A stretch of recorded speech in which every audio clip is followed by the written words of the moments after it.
Da-da-da-dum. Goodness. Move this over here.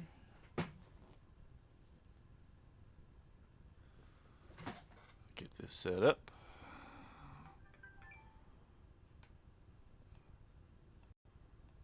Get Firefox over here.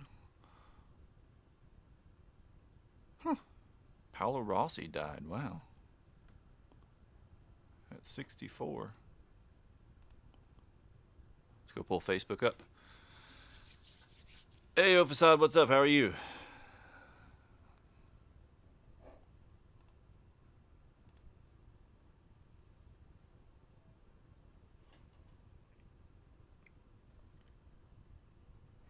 No, no, we're not. We're not. I'll show you in just a minute.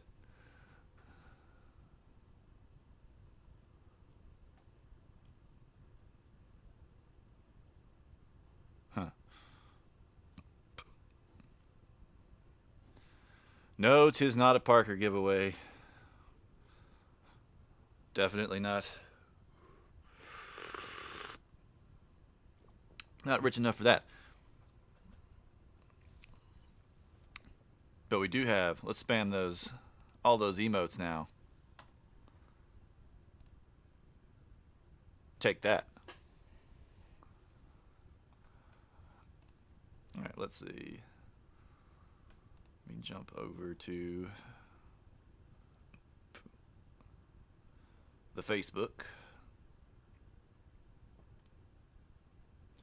You may notice, if with a keen eye, that there's something on my desk.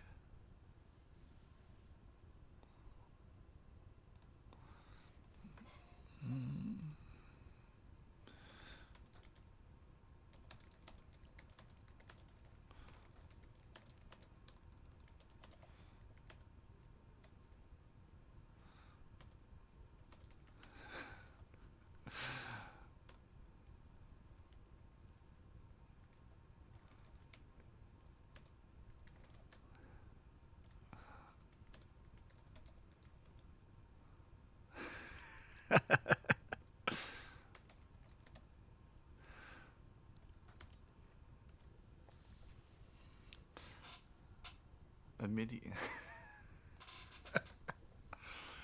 So quite some time ago, I mentioned that there was something I'd been eyeballing, something that I had my eye on, and I wasn't willing to tell you guys where it was or what it was, because I really wanted it.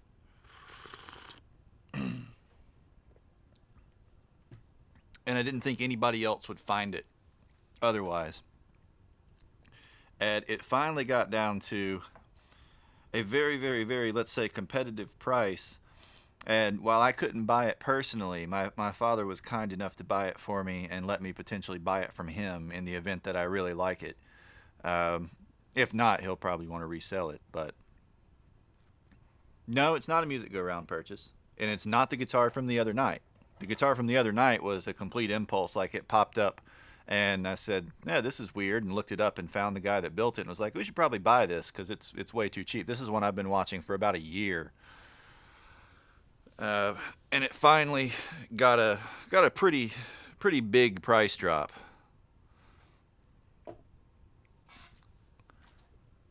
Pretty big price drop.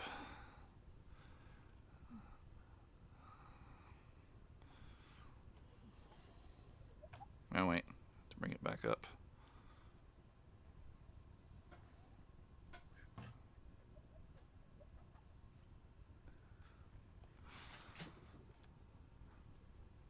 Solid Pal Ferro neck, Carina body, ebony board, Harry Housel pickups,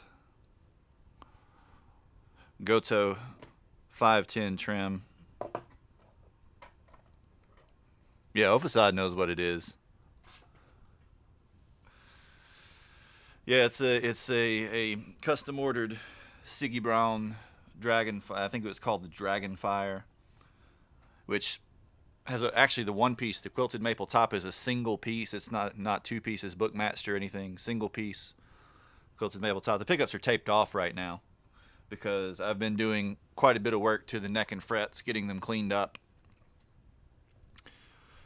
It'd been hanging on the wall at this store for probably close to a year, like I said.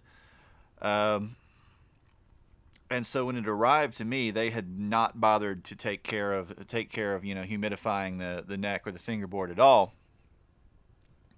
And so the Pal Ferro and the Ebony expand and contract at different rates, and the Ebony had contracted enough to feel the sort of glue joint up against the edge of the rosewood, which is probably why it got a price drop. Somebody probably felt that and said, "Oh man, this neck is messed up." Right? But so I got it and felt that and went, "Oh, okay, it's just, a little bit of glue joint." So spent most of the time, I didn't want to do all this on stream because it'd be a lot of work to do on stream. I wanted to get it to where it's more or less just reassembly and restringing. But before the stream, when I got it earlier today, been basically super fine steel wool up and down the sides of the neck. Got that edge perfectly smooth now.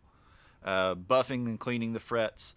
Buffing and cleaning the fingerboard. Fingerboard had some old finger gunk on it, all that kind of stuff. Buffing and polishing the finish. There are lots of fingerprints and grime all over the finish.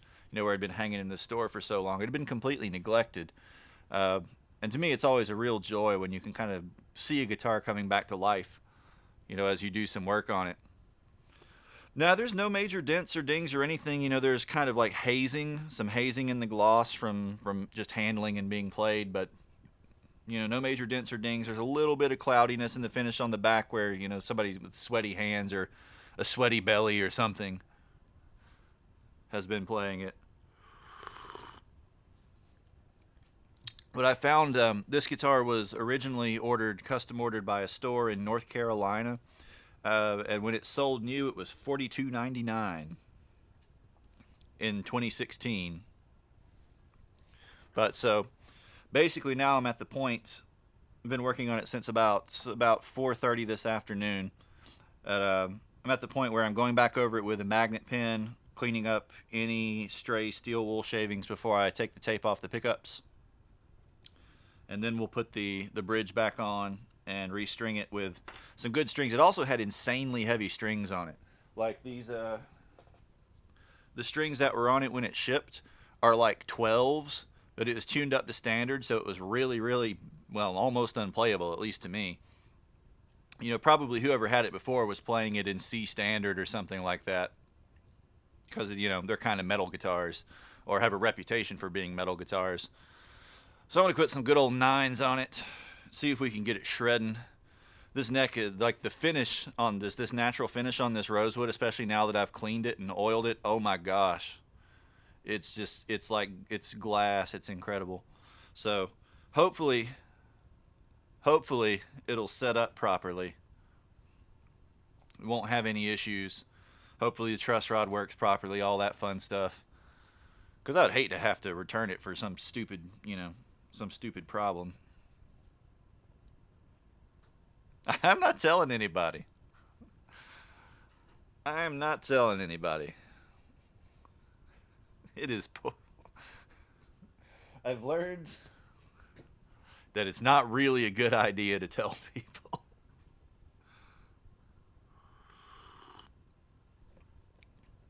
Because then, if ever, you wind up where you have to sell it, either you don't like it anymore or, you need money or you're going to starve to death, then people are like, yeah, but you only...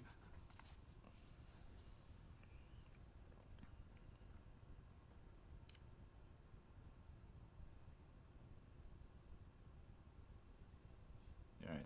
But so, basically, just going to go over, kind of cover every little inch of the guitar with this magnet pen.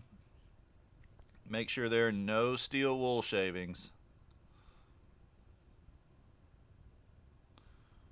that I missed. They should all be gone at this point because I've buffed the finish pretty well, but a couple might get knocked loose from moving or handling.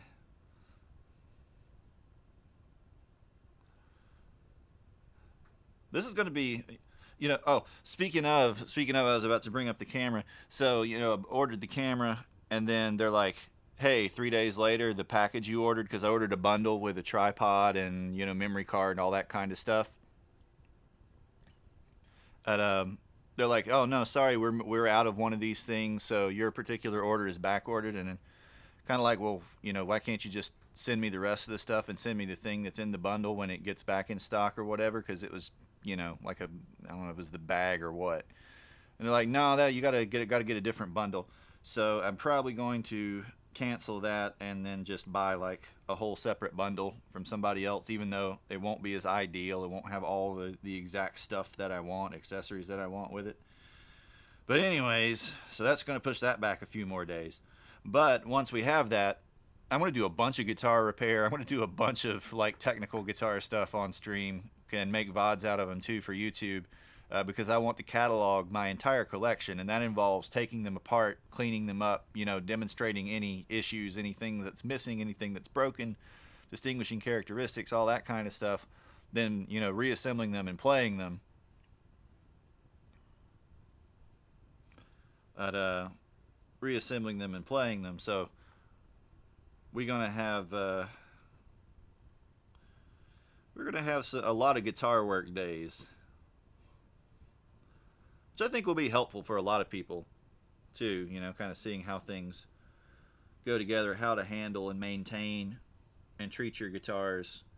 I do kind of wish that I had done all of the earlier stuff on stream, because I mean it's a lot of work and it's significant stuff, but it would have added hours of just me sitting here going with a tiny piece of steel wool to the stream.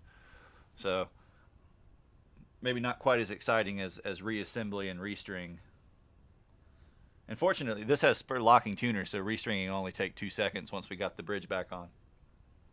All right. Let's go back around the pickups up here, because the shavings will hide. Even though I've taped off the pickups, the shavings will kind of work their way up underneath the tape.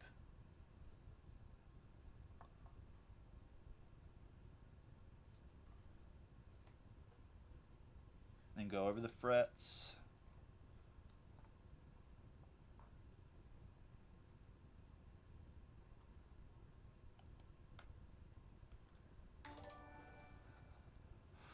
Bro, Alec, that's amazing. That is absolutely amazing. Thank you so much for gifting that sub, my man. Hold, wait, did that come out today? I've been so out of the loop and so focused on this.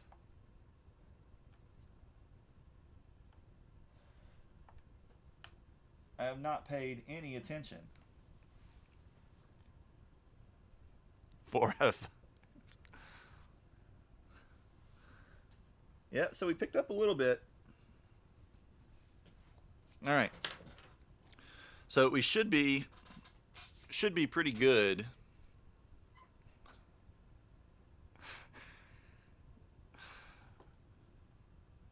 You OMA.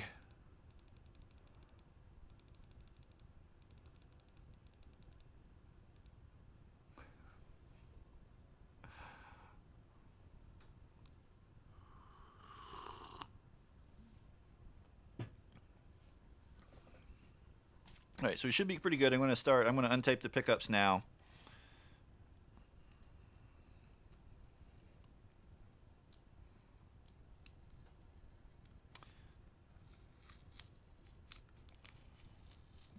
Hopefully we should be good and clean. Yeah, that one looks good. And these pickups, these are Harry Halschel pickups. They are labeled Siggi's favorite. So they must be made specifically for his guitars, which is pretty cool. And always, always, always either remove, if you have the ability to desolder them or the time and patience to desolder them, either completely remove your pickups or tape them off really, really well before you do any work with steel wool on a guitar, because otherwise you'll have steel wool shavings in your pickups, and that will eventually kill them if you get enough of them down inside the coils.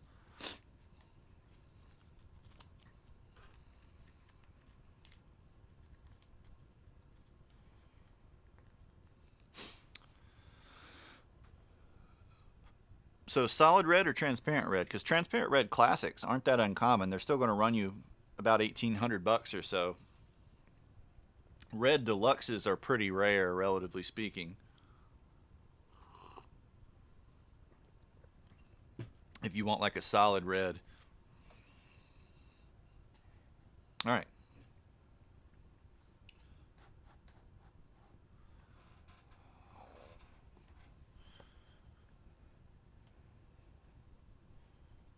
Let's give it a last dusting down on the front here.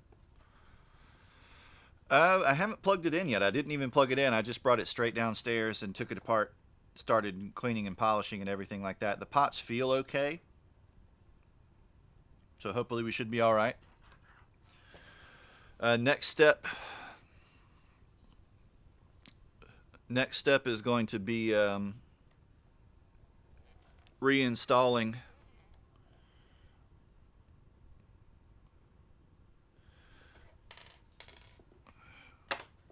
the Schaller locking trim claw. Well, so they're not exactly tiers. In the case of Parker's, they're basically just different body woods, and those body woods then get different finishes. Otherwise, they're all identical. So the case of the deluxe is a poplar body, typically with a basswood neck. On some of the early ones, you'll find ash or redwood necks, like the really like 94.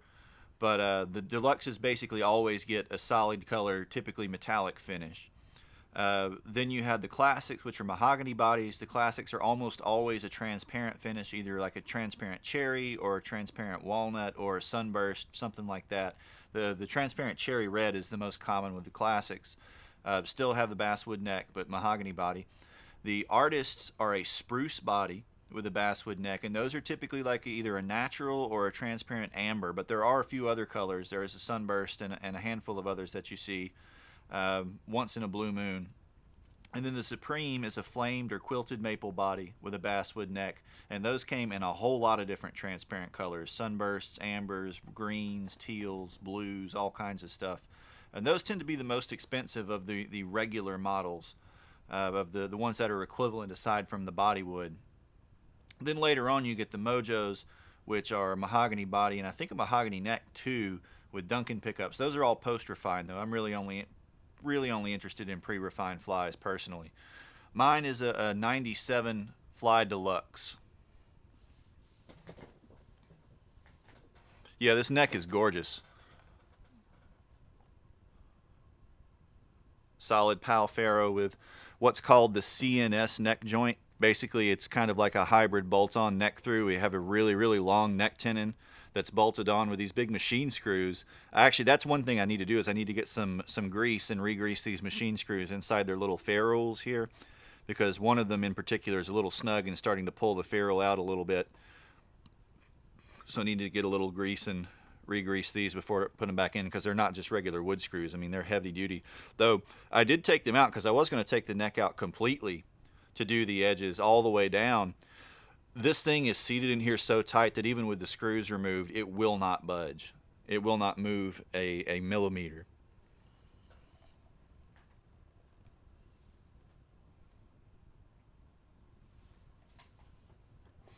All right.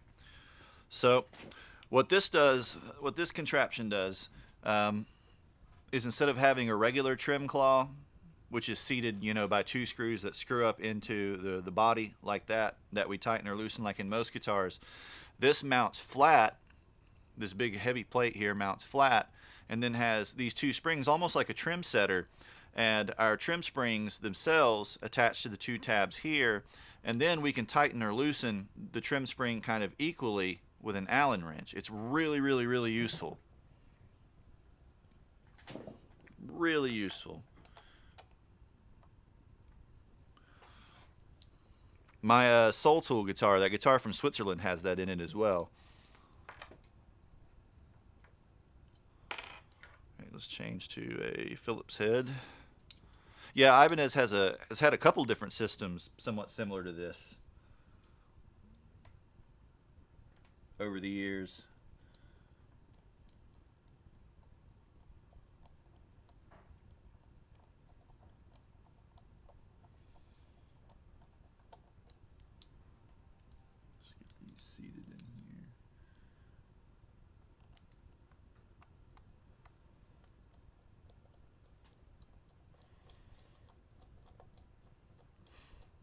We can open the back cavity. I haven't opened the control cavity at all yet.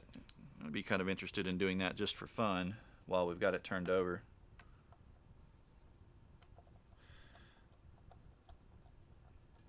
Has the nice touch of having the control cavity cover made out of the body wood. And this is a Carina, aka Limba body, which interestingly makes it the third European guitar that I've purchased that has a Carina body. Because my Mane has a Carina body and my Reaver has a Carina body. Let's snug these guys up. Don't want to over tighten, but just get them to where they don't give anymore. Okay. I hope not. You know, if it's commensurate with the quality of the rest of the guitar, hopefully it's wired pretty clean. I mean, it's only a 5-way switch volume and tone, so there's not that much to mess up. Hopefully I find a bag of weed in here or something. That'd be nice. That has occurred before at a music store that I've worked at. Unfortunately, it was all old and dried up. Perfect timing for that question.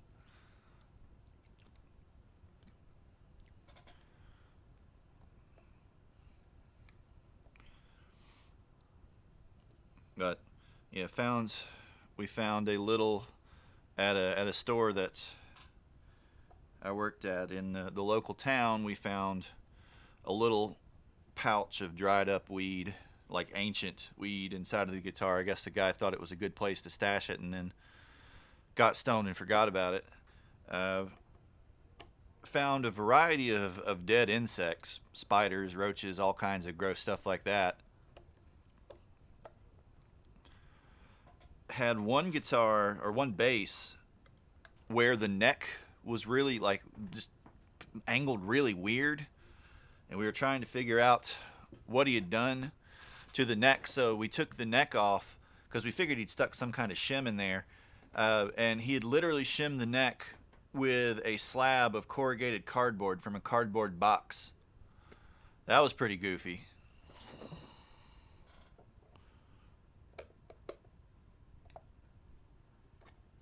There's our beautiful control cavity cover. Oh, it's got a label on the inside.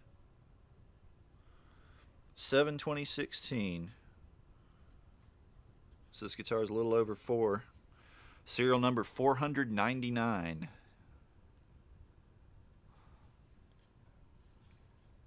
Really nicely shielded in here. It actually does. It actually is kind of a rat's nest because he's put everything in shrink wrap tubing and tied a crazy knot out of it. All in one little area.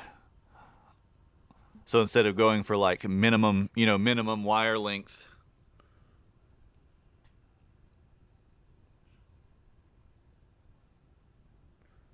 it's basically 2 4-conductor wires. Anything else in there? A lot of room in that cavity. Yeah, plenty of room to work with.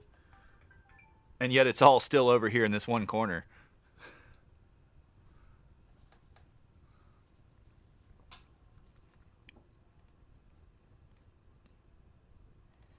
All right. So I don't see anything out of whack there. It actually looks to be soldered pretty well, all that kind of stuff. So this is, see if I can read it. I mean, it doesn't have, the stripe isn't that visible, but it's a tad 22 nanofarad cap.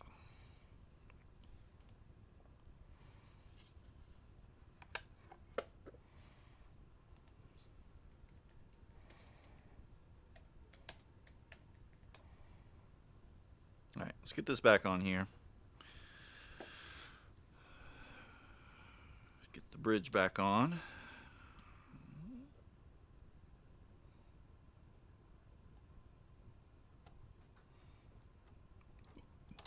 I guess you would probably call this like a mustard cap or something, because it doesn't really have the visible stripe like the bumblebees do.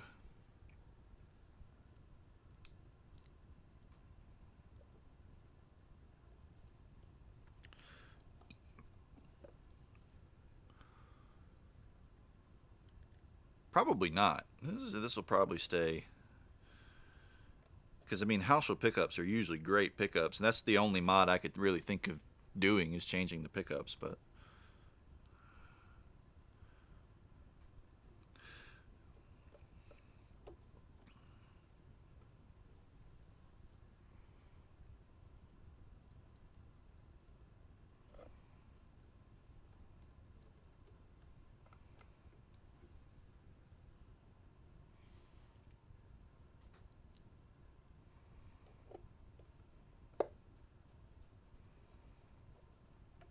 okay, let's go snug these now.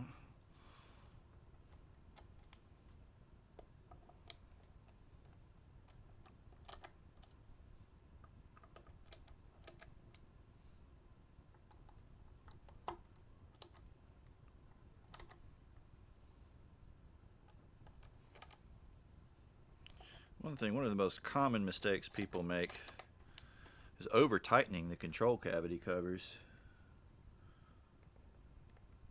You know, once you got it to where the screws aren't protruding and it's in place, don't tighten them anymore. Yeah, the cover is the body wood, same as the body wood. Doesn't quite, like, it didn't take the finish quite the same, so it's a very slightly different shade. But it's just it's a little Carina panel.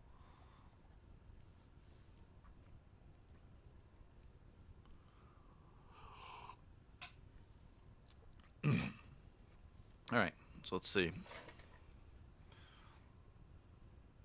Let's get our springs. Actually, we probably want to put this in first. So our trim is the Goto 510, which is a very nice tremolo unit. Didn't come with the bar, unfortunately. Someone at some point, this guitar has had, I think, 3 owners before it went to Guitar Center from the original owner. And someone, the second or third owner, has lost the original case and bar. It came with a hard shell case, but not the Siggi Braun case. The Siggi Braun case was basically just an Ibanez style TKL case, you know, nothing super custom or anything, but it did have his logo on it. This came to me in a Roadrunner case, which it apparently picked up in Portland with its third owner. And yeah, the bar, I mean, the bar is what, $15 maybe. So nothing too crazy, but a really nice unit and a really heavy block. I mean, this block is probably like nearly a pound. It's pretty chunky. So combined with the Rose or the Palfero neck, we should have sustain for days.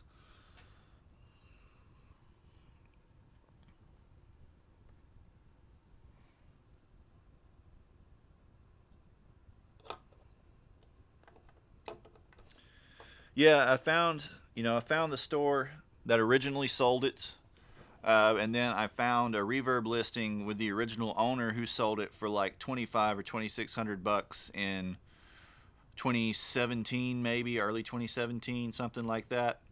And then I found another listing where it still had the original case, where it went from Pennsylvania, which is the original owner, to Arizona. And then I found a third owner in Portland, Oregon. And at that point, it was in the Roadrunner case and didn't have the bar with it. And then from there, it went to the store. As far as I can tell.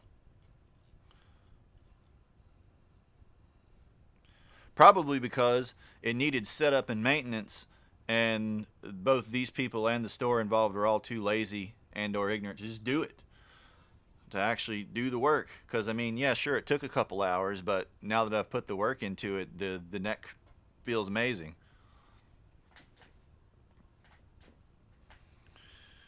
All right, so this is the fun part.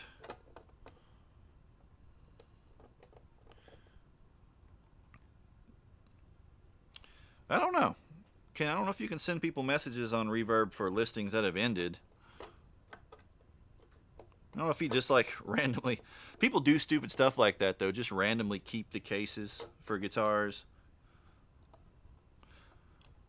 But music stores also do stupid stuff like separate the guitar and the case.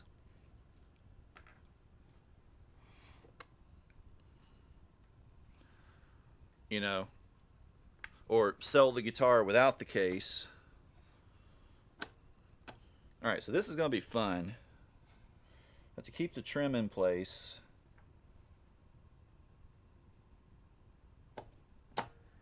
while I reach back up here with the spring, let's get that seated. And they do make a tool for this, but I don't have it.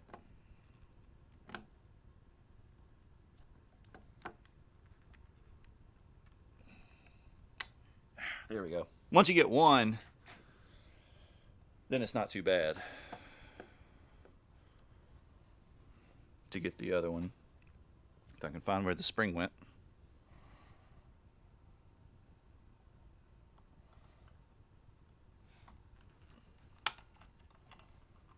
There we go.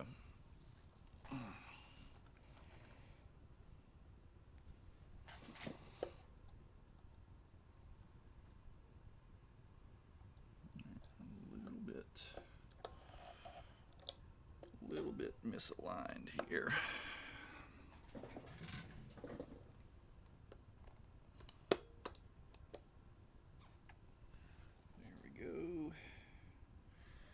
This side is too high.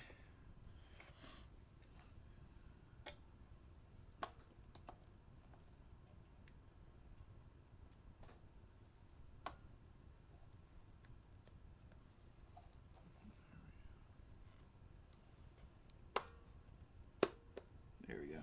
Got to get it seated in the knife edge and then get some string tension on it. All right, that one looks okay. To start counteracting the pull. Yeah, it's starting to come together.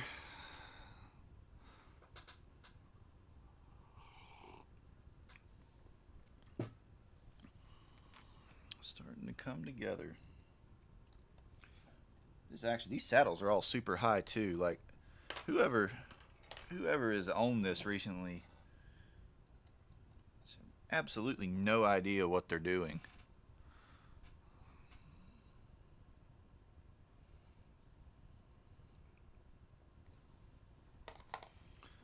Because these saddles are all almost at the top of their travel.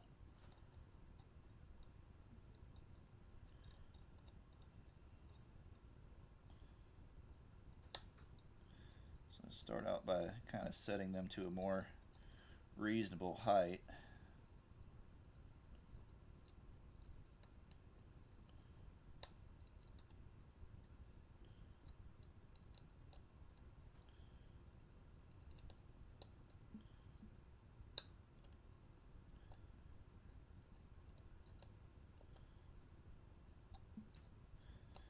I'm convinced that like half the people that sell guitars in this country sell them just because they need a setup or they need, you know, some moderate to small amount of work, and they just don't know, so they just go dump them at their local guitar store.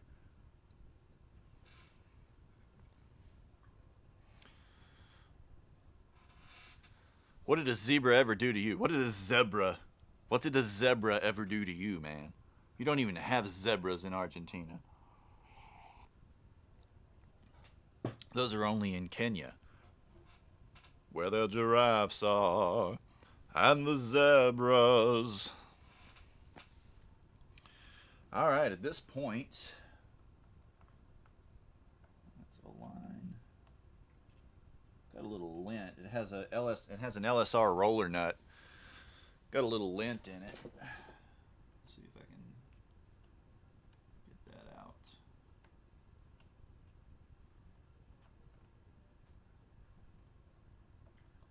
Get our tuning posts aligned with the nut slots.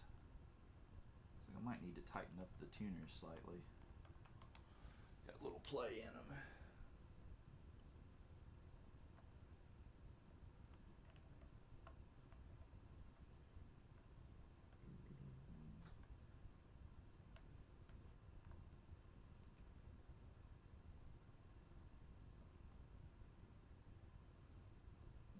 Okay. Hold on a second. Let me grab a little. Grab a little socket and snug these tuners up really quick.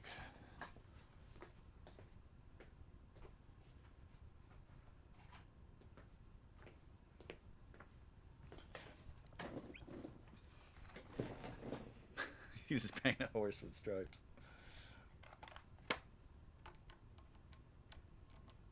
Slightly too large.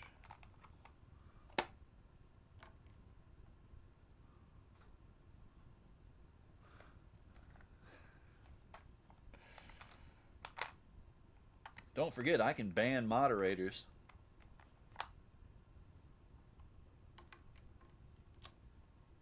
Actually, I think the issue is that the nuts are slightly countersunk, and I can't get down in there with the socket.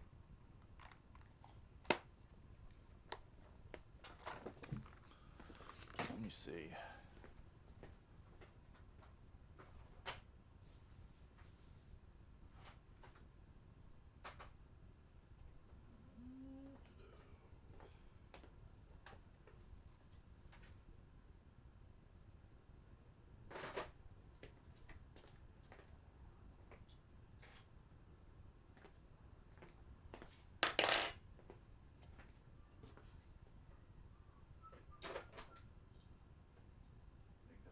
Get in there.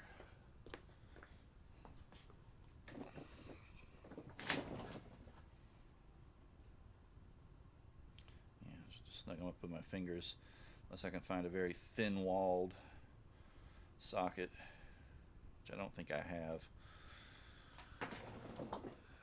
All right.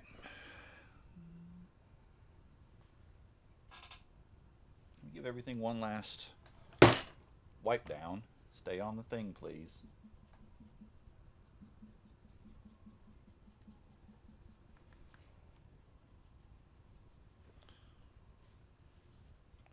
And we're time for strings.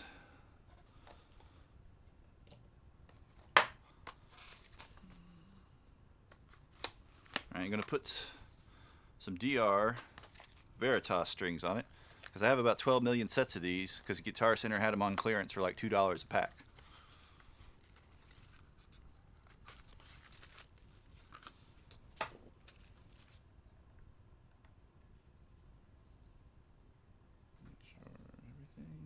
Good, everything's the way I want it.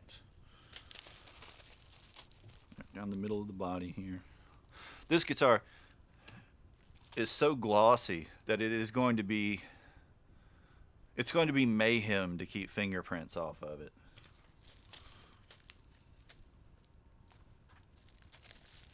I hate elixir strings with a passion. With a passion.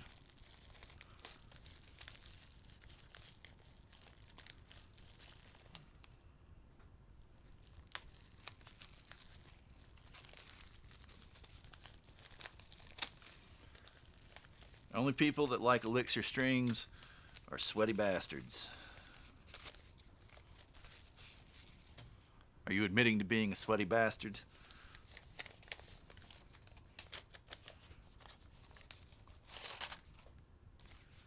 Oh yeah, that's right. We get extra plain strings. So we have the regular plain string, and then we have the xenon coated plain strings that come with the Veritas sets. I think we'll go with the regular plain string to start with, because the xenon strings are a little bit stiffer, and being a little stiffer makes it harder to shred.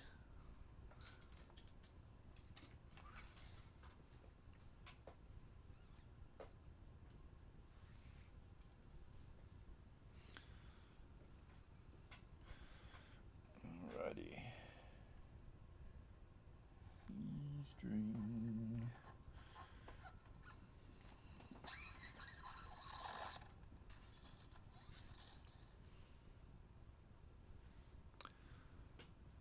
Might have to actually change the spring position too. The stock spring position has... Oh, get back over here. The stock spring position has the two springs angled inwards, which increases the tension on them, the pull on them a little bit. And with a set of 9s instead of the 12s that were on here, we probably don't need that. Got this old Goto bar I can put in here for the meantime.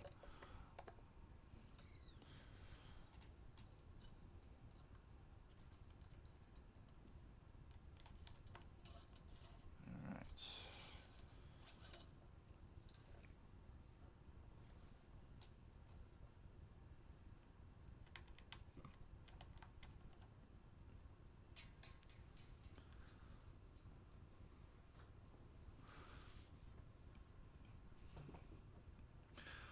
See, I can't stand about elixirs is the feel. I don't like the texture that they have.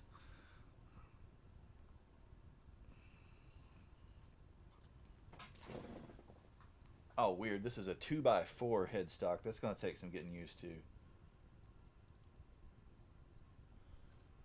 So this is our G. Okay.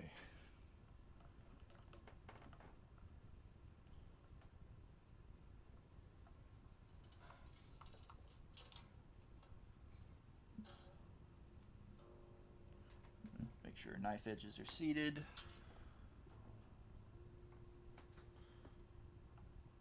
Where's my peg winder?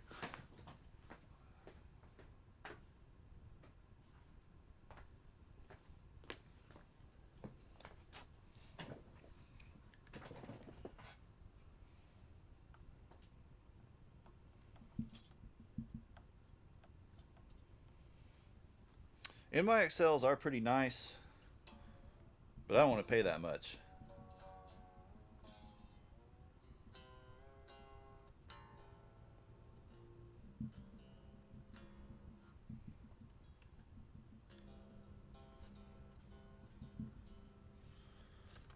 All right, let's get that Xenon G. Wind it back up and save it.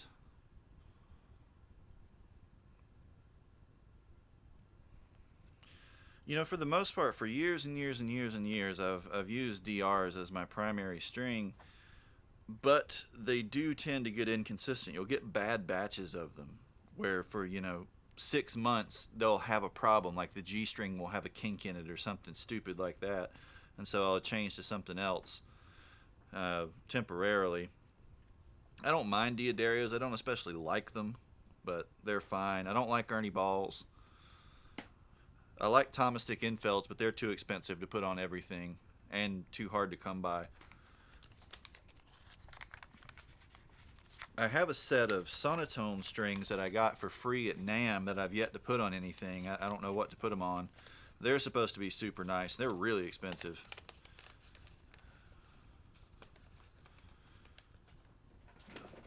They were at the Marchione Guitars booth, because apparently he ships his guitars with those on them. I actually like the non-boomer GHS strings pretty good, but almost nobody has them anymore. I like SIT, some of the SIT strings, like the nickel SIT strings, are pretty nice, but same thing, they're kind of hard to find.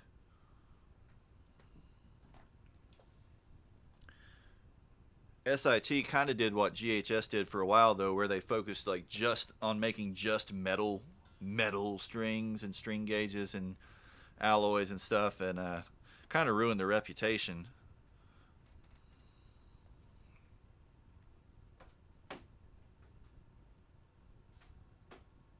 At least in non-metal circles. The boomers, GHS boomers, are terrible. Absolutely terrible. The GHS classic nickels, though, I really like. And I really like some of their acoustic strings too. But almost nobody stocks those. They just stock friggin' boomers.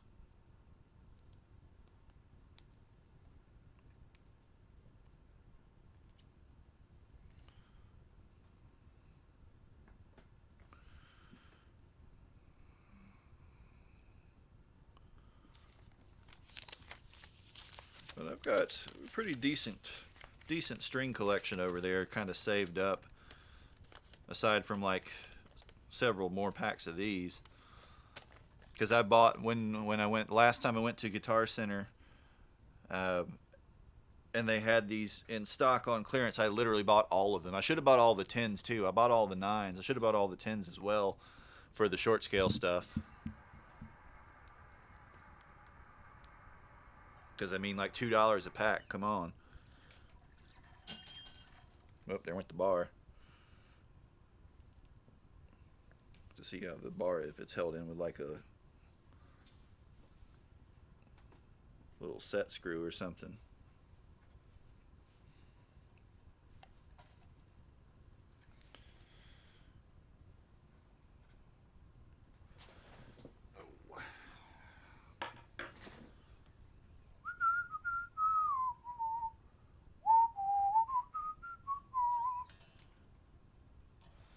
Fun thing about locking tuners, is you just pull the string, tighten the pin,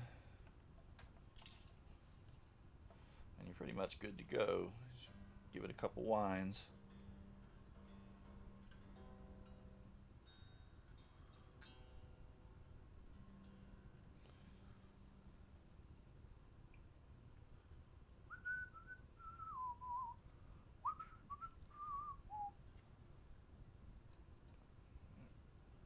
That's our B.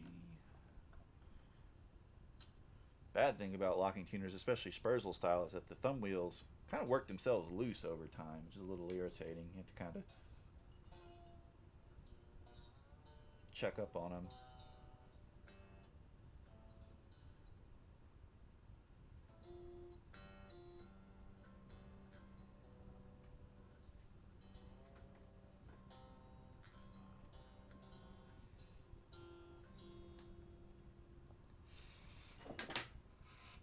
All right.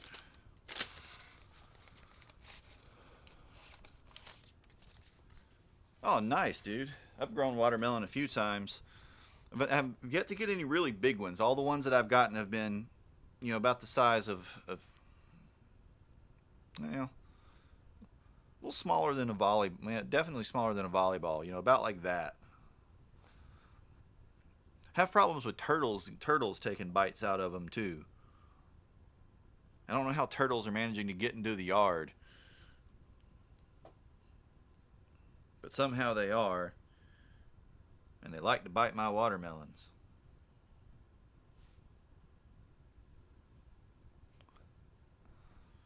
Square ones, don't you have to grow the square ones in a box, in like an actual box, to get them to grow that way?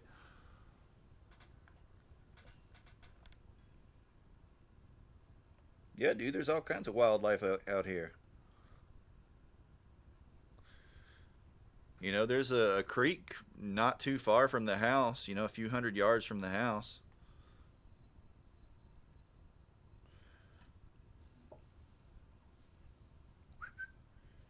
Here we go.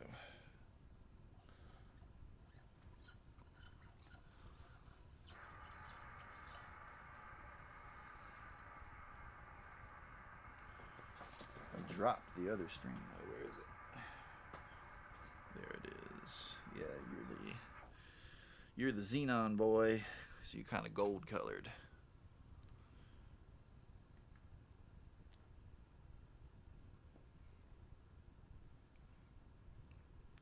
Now you got a creek, got water drainage pipes and stuff because we got sort of gullies and stuff around here. There's all kinds of things. Turtles and rabbits and squirrels and foxes and raccoons and possums. Friggin' possums eating the cat food. Then getting scared when you come outside and try to pet them. Even had an armadillo a couple times.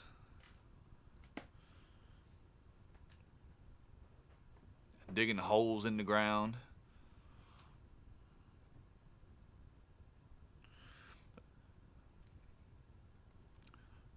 Dude, the armadillo, freaking armadillo, the first time I heard it, I kept hearing this weird noise outside, like this, like scruffling noise. And so I went out there and shined a light around, and he's just standing in the yard, digging little holes in the yard. And then, like, all three of our cats were kind of standing like 20 feet away, just kind of staring at it, like, what?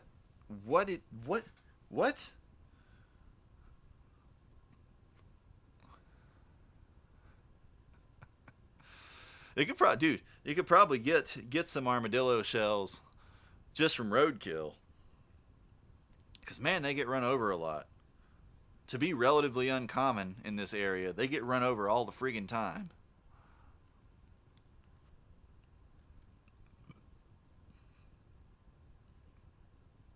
Possums are interesting animals.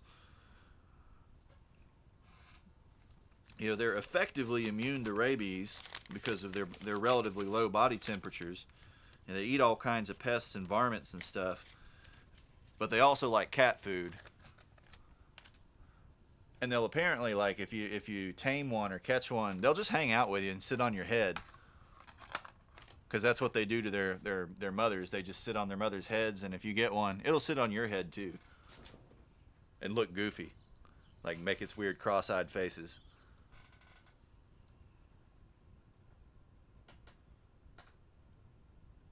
All right, on goes the D.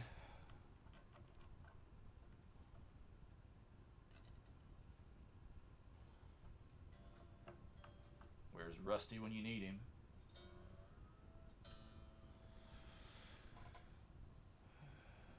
And the E.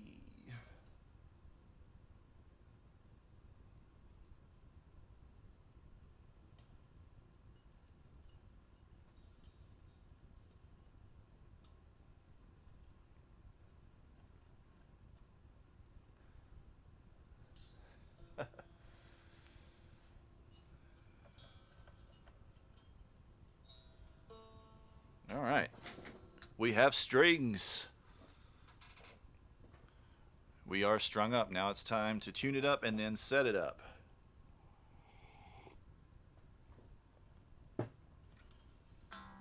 Boom. That's pretty low. That's like a low C. All right, let me take a look. Make sure that our knife edges are in. Yeah, they look okay. They look like they're seated properly. Hey, Smurfco, what's up? How are you? You just watched Mank? I haven't watched that yet. That's about the guy from Turner Classic Movies, grandpa or whatever, right? Mankiewicz.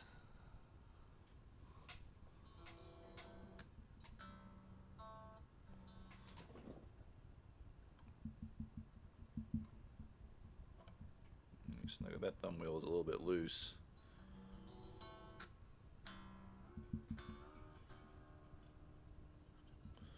Let's crimp these strings up out of the way. Don't want to clip them just yet in case I have to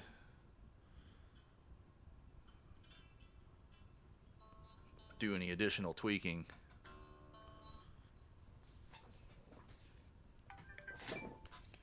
Alrighty. Get my tuner pulled up here. I mean, right now we're not in standard yet. Right now it's definitely too high, but as I said, the saddles were basically all at the top of their travel for some stupid reason.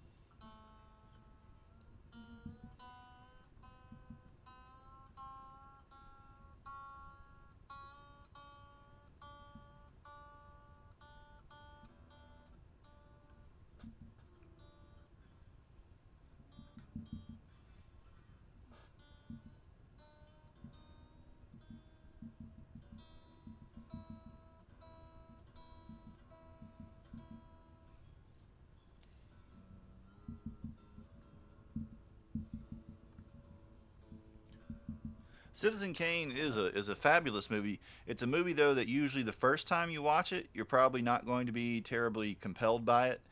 But if you kind of get into movies and how movies are made, especially historically, and then you rewatch it a couple times, you start to really take stuff from it. You start to really kind of get what all's going on and how sort of rich it is as a film and as a filmmaking endeavor.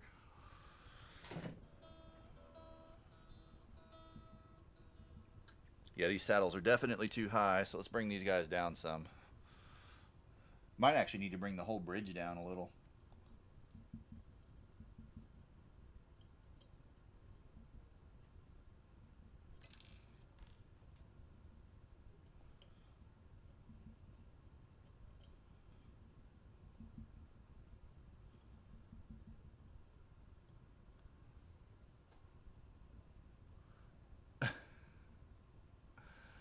Oh Lord, movies involving The Rock. Dude, Battleship Potemkin is important. I mean, it is an amazing film, as is most Eisenstein.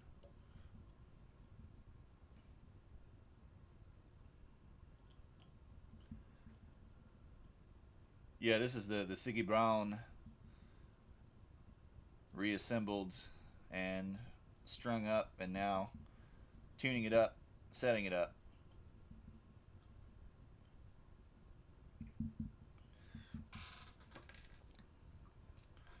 You guys really, you should get Criterion Channel, because if you guys got Criterion Channel too, we could totally have watch parties.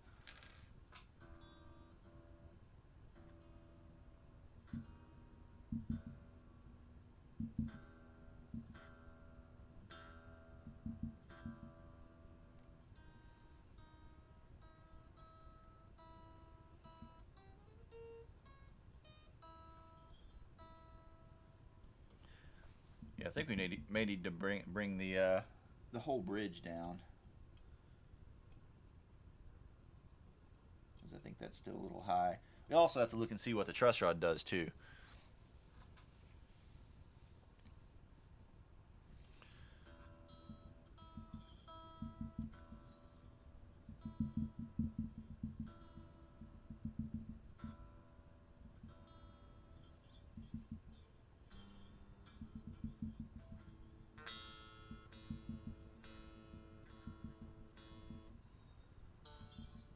Oh, RB is way low.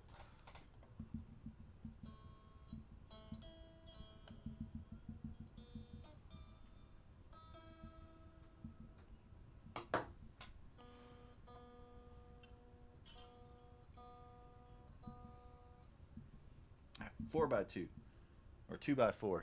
Keep reaching for the D. I keep reaching for the D string, but it's on the other side of the headstock. Messing with my head.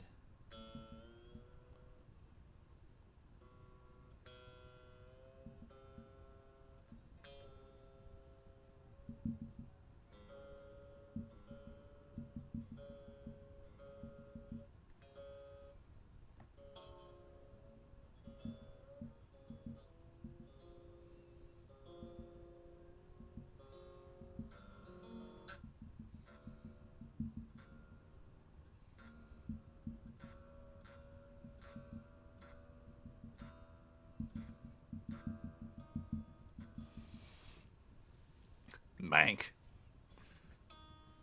Someone from Manchester will be confused.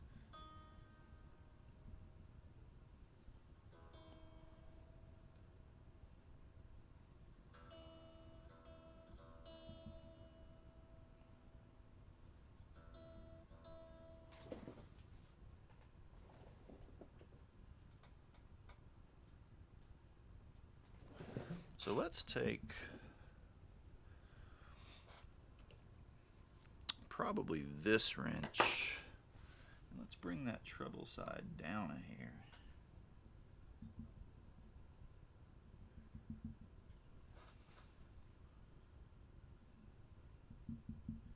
It's actually set slightly higher than the base side, which is not really what we want.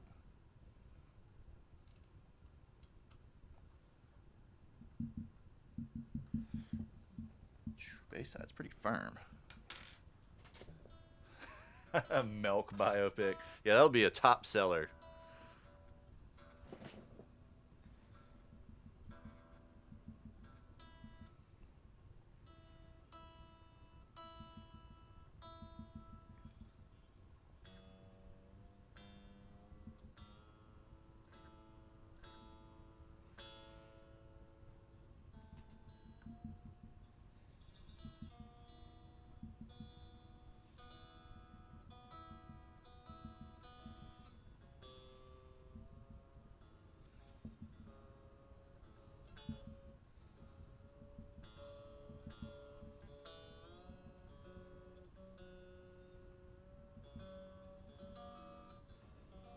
Alright, getting close.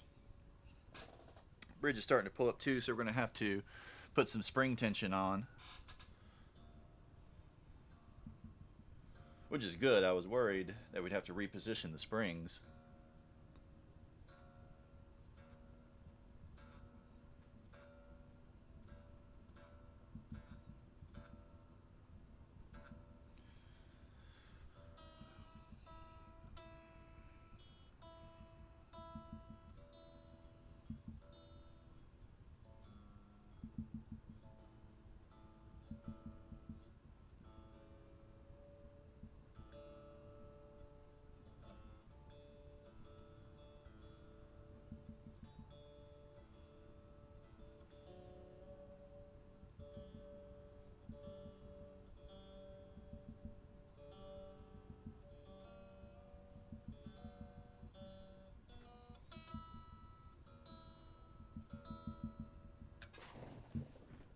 Yeah, okay.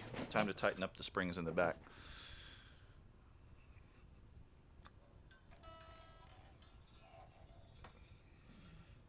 Discounted enough to where it should be reasonably profitable in the event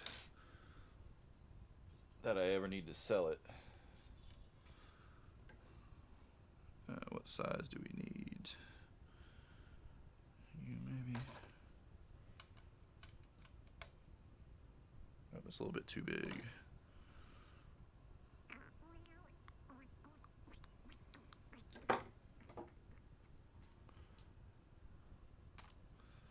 There's Rusty. I was waiting.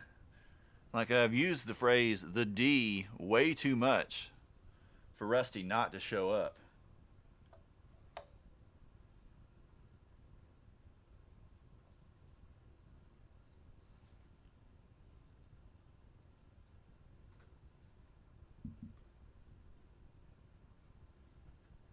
Alright, let's see, which way do we go with this thing is the question.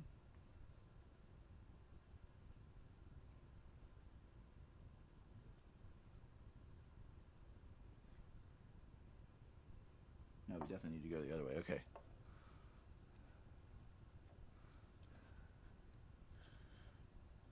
Wow, it's really, really, really subtle.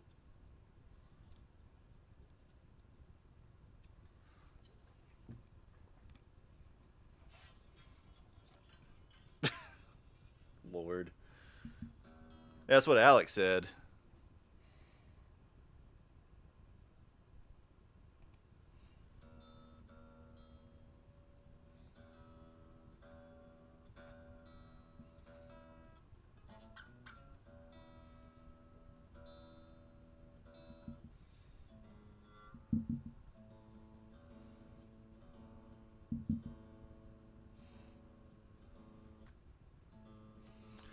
It's probably the CUM, which is why.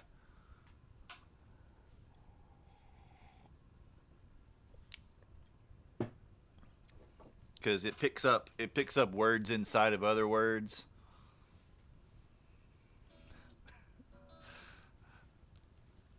Not with the cold touch soldering iron, Smurfco.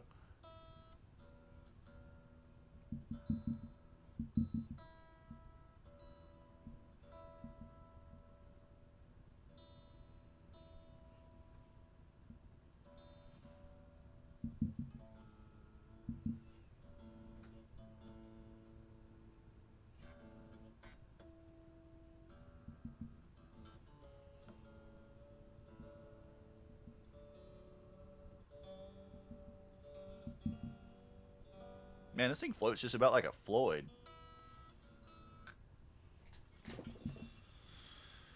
Alright, a little more spring tension on.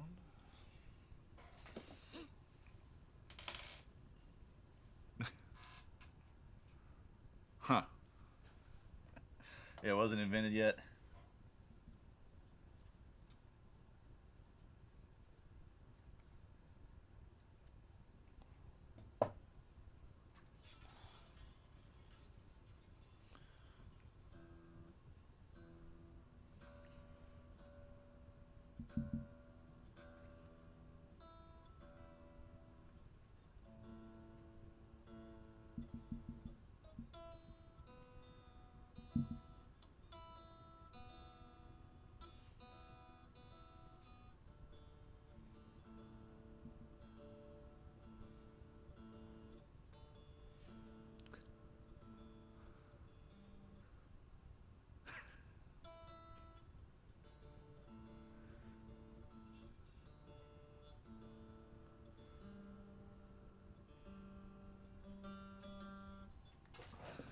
let's see. Now we still got a little pull up. Let's add a little more.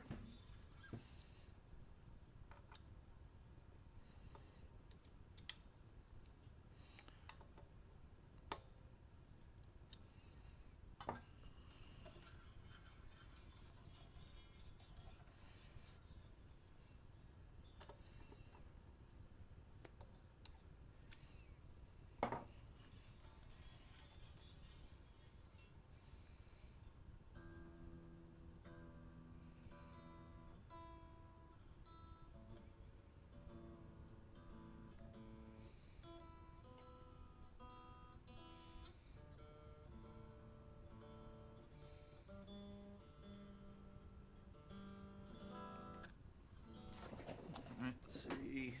Close. Close. Man, this thing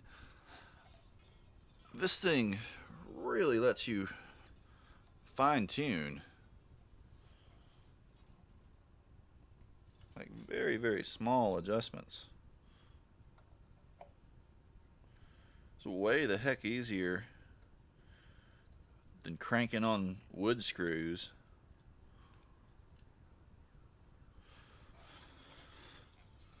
Way the heck easier.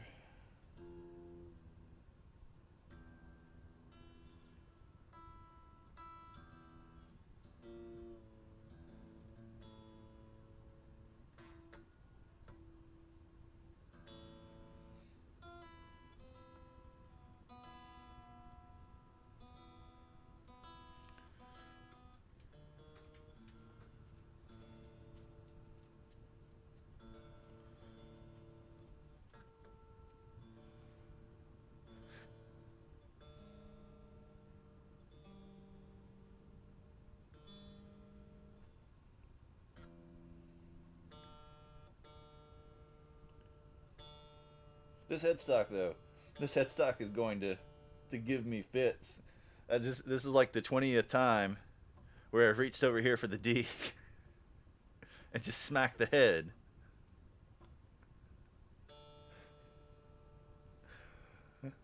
Oh dear, Rust cranking.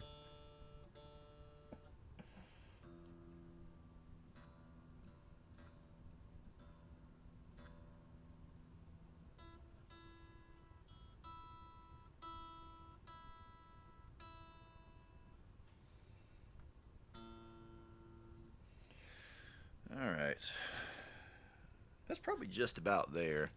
So at this point, I'm going to go ahead and trim the string ends off.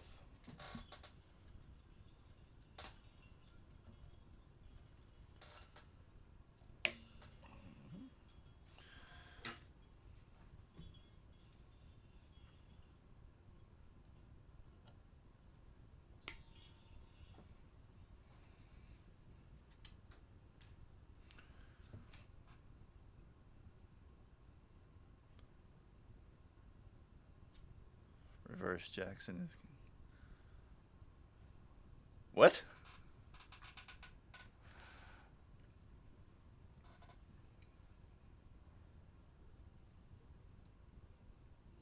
Paul Verhoeven, what's it got to do with RoboCop?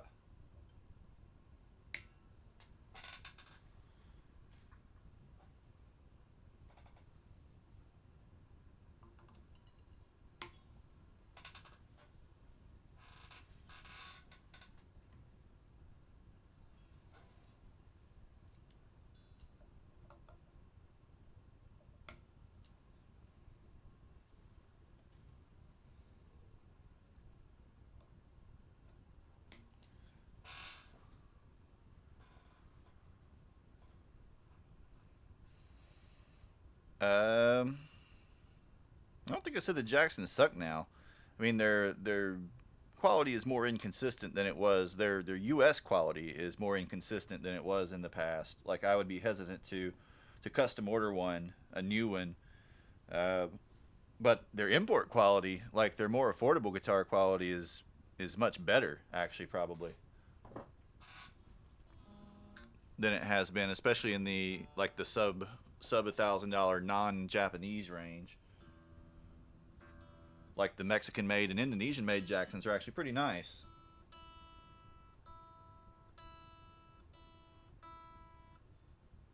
Like I have one of the Mexican made Jacks and Dinkies.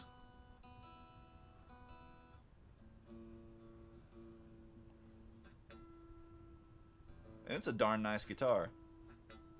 Not as nice as my San Dimas, but you know, not many are. The B string up a step and the E string half up a step.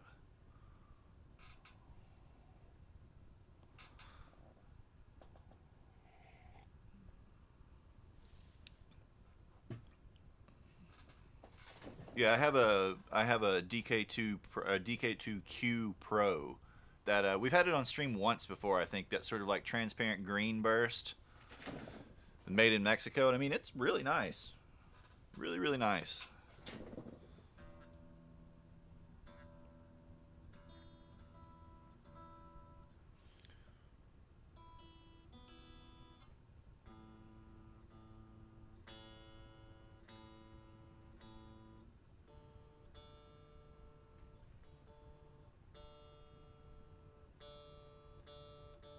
Well, we're just about there.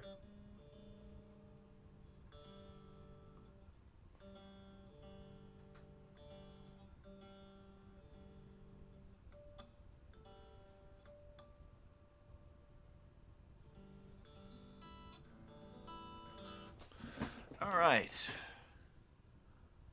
that's a pretty darn parallel float.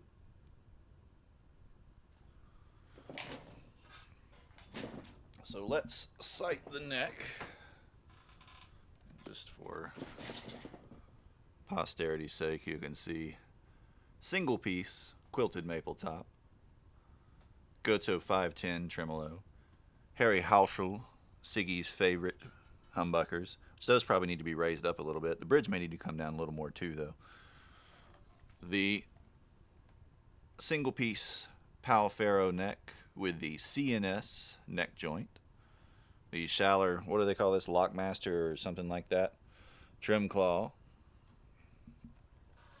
The really neat kind of stealth or recessed jack back here.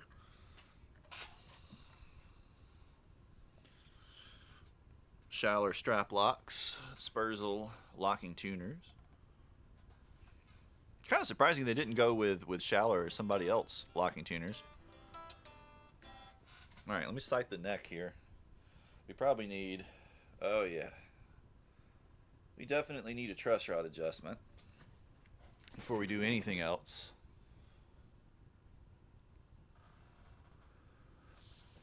Oh, Carl Verheyen. Yeah, ebony fingerboard. I'm sitting here thinking like, well, okay, did they set up a tremolo in RoboCop or Starship Troopers, or am I misremembering?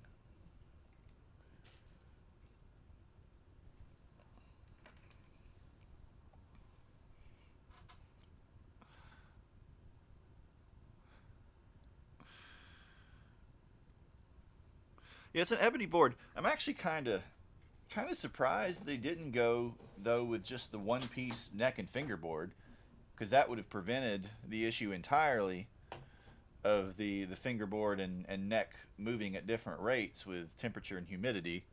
And I mean, a Pal Faro fingerboard is a great fingerboard.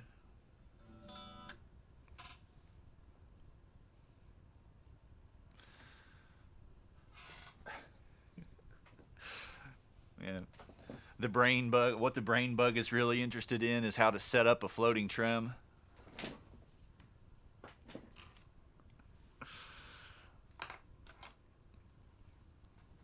All right. Now this is a biggie. Hopefully our truss rod isn't jacked. That's always a risk when buying a used guitar that's in dire need of setup, that some moron has.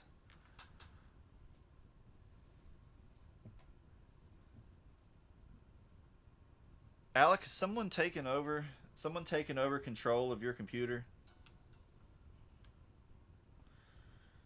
Ebony truss rod cover. It's nice. Oh man, a nice big channel too. Nice big roomy route for adjusting the truss rod. That's great. Friggin' hate it. Hate it, hate it, hate it. When companies only leave you like a tiny, tiny little cylinder that you can't even get a regular sized wrench in without, damaging the finish.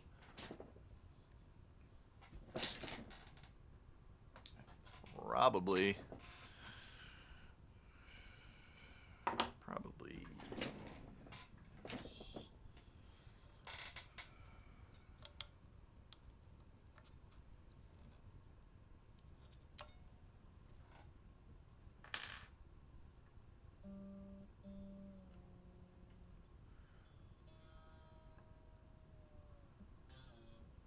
Yeah, I think he was.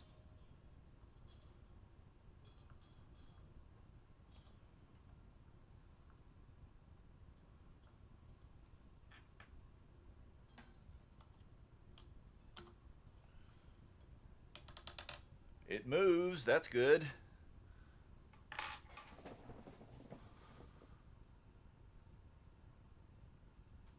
I don't know. I'll get the dinky out in a minute and we'll look at it. I actually haven't opened the cavity up at all. I don't know if this is a dual action truss rod or not, though, which would be useful to know.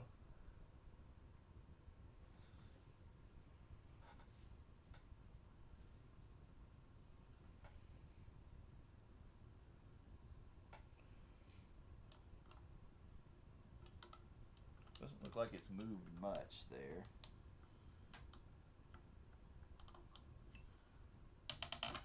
Woo! You guys are graping things up.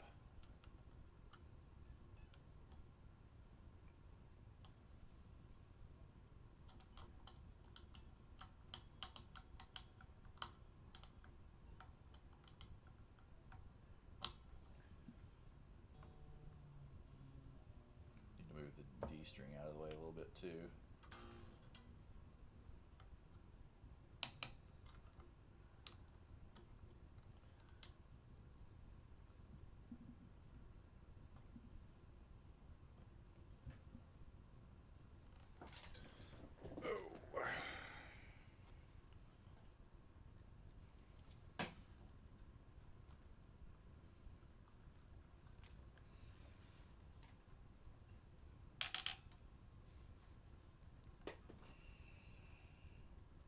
Oh yeah, we're getting a little movement.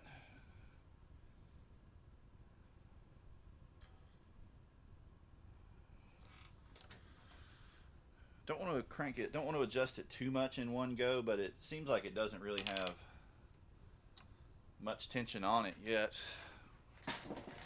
So I'll at least get it to where we get a little resistance.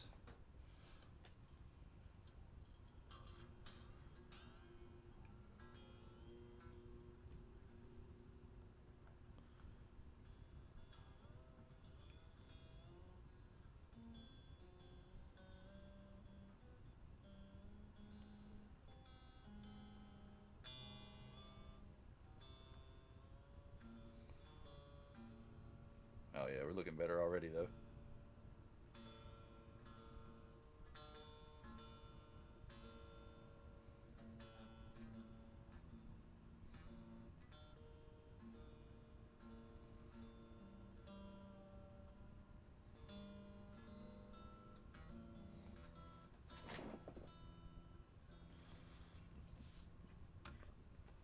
Looking better already. It's amazing. Well, it's not really amazing, but apparently would be amazing to a surprising number of people what a little bit of work will do to a guitar.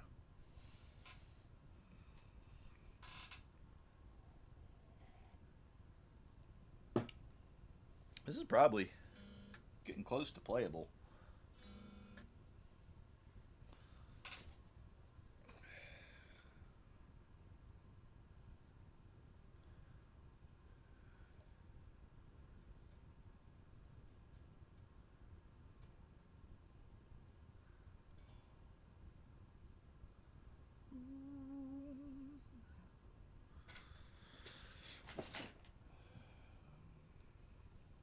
I have slightly more relief on the bass side than on the treble side. You never know if that's intentional or not, because some builders do build it that way.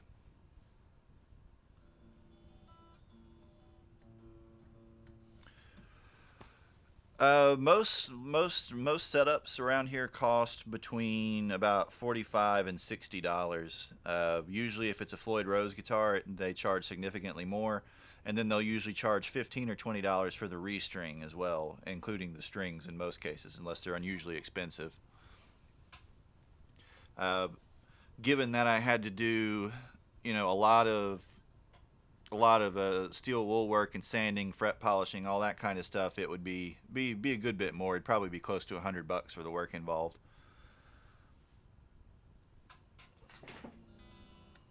But still not really set up yet. Just getting it roughed in.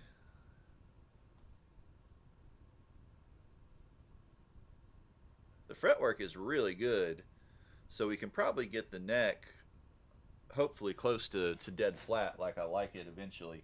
I don't want to put again I don't want to put too much more on it right now. I want to let it settle some first.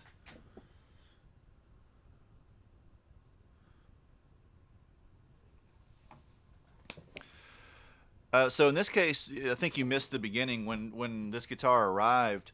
The wood, the ebony fingerboard, and the palfero of the neck had been left. This guitar had been hanging on the wall of a store for like a year, and they apparently didn't have humidity control, didn't bother, adjusting or maintaining anything. So the ebony had shrunk more quickly than the palfero of the neck, and that had exposed a little bit of glue, a little glue joint, like a little lip where the fingerboard is glued onto the top of the neck. So if you ran your fingers up the side of the neck, you'd feel this little gunky, kind of hard glue line, you know. Uh, and that probably made people think that there was something wrong with the neck, like it was cracked or something or had been re-glued. But it's pretty typical when you have two very different species of wood. Maple and ebony will do that really badly too if you're not careful, because ebony is really prone to drying out and shrinking. And so I taped off the pickups, and I was going to completely remove the neck, but this neck is wedged in here so tightly that even with the bolts removed, the neck wouldn't come out. But so I taped off the pickups really heavily, made sure they were fully sealed, covered the body as best I could, and then went to town basically up and down the side of the neck and fingerboard with steel wool. Then down here right over the body, tore off little tiny pieces and basically kind of covered over the body with a cloth and thumbed over it to clean up the sides of the neck. And now they're super duper smooth, uh, pretty close to brand new feeling.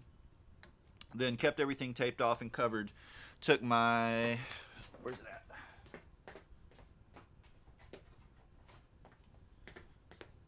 Fret protector. These are handy, and capped it down over the fret. Went over at a time. Took this stuff, which isn't as abrasive as steel wool and doesn't have metal in it, obviously, and then used this to buff the edges and then buff the frets. And took some naphtha, some lighter fluid, some naphtha, and rubbed it gently on the fingerboard because there was kind of grime and buildup on the fingerboard. Right, polished that, broke that down, wore that off, cleaned the fingerboard up, rebuffed it with this again. Took a fingerboard conditioner, which usually I don't really recommend using like fingerboard oils or conditioners too much because they tend to soak into your fingerboard. People use way too much and way too frequently, and they soak into your fingerboard and your frets pop loose after a year or two. But I used a little dab of fingerboard conditioner because this fingerboard needed it really badly, and worked it in, then dabbed off the excess.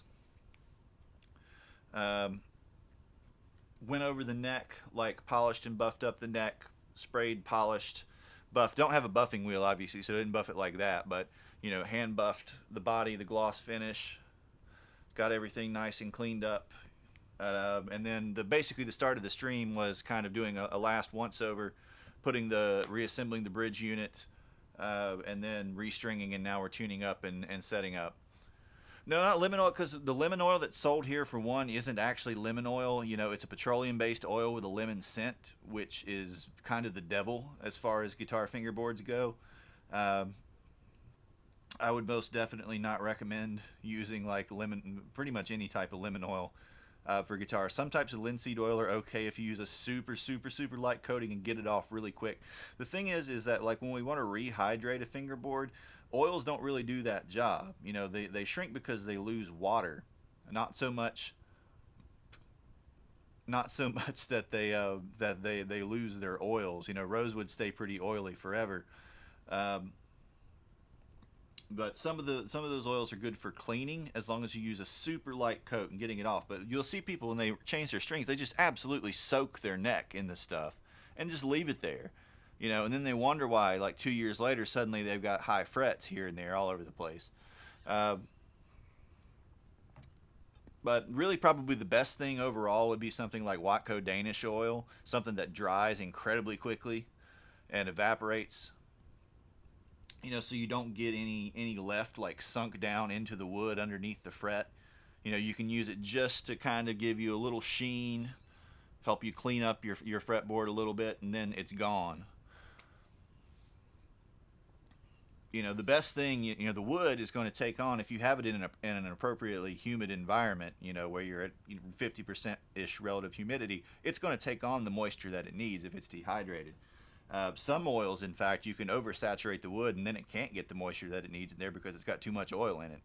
And I've played plenty of guitars like that people have brought in for restrings where the fingerboard literally feels greasy because every single time they've changed strings or cleaned their guitar, they've gone to town oiling their fingerboard. And I mean, it's something that you need at most maybe once or twice a year.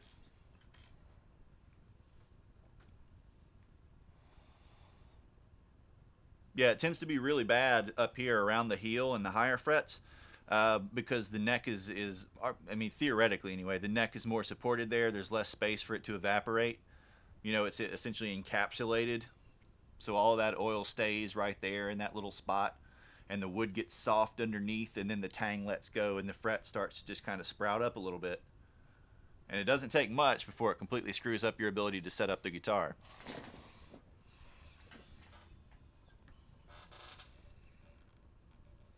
Yeah, so this is going to need probably another quarter turn tomorrow.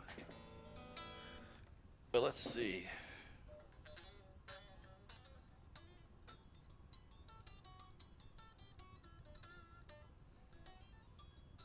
All right, so that saddle now needs to come back up a little.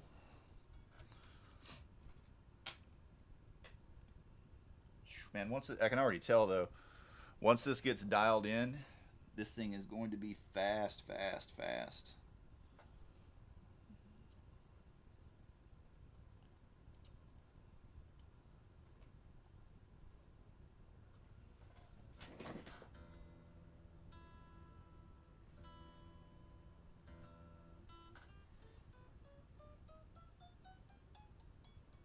I'm choking out a little up here. So let's add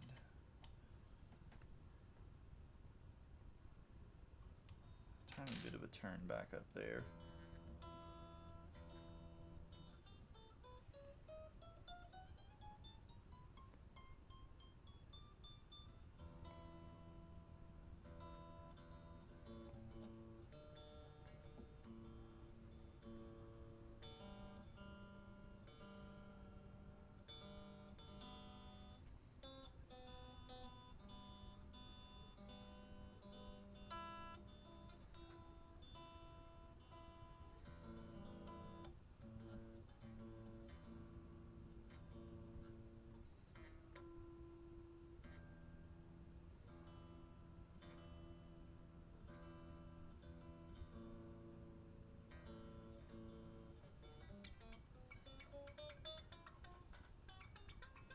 Alright, so our D's choking out a little bit.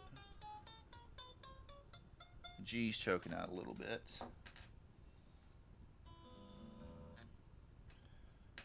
So I wish I had some, really need some radius gauges. There we go. Because I'm not sure what the fingerboard radius is.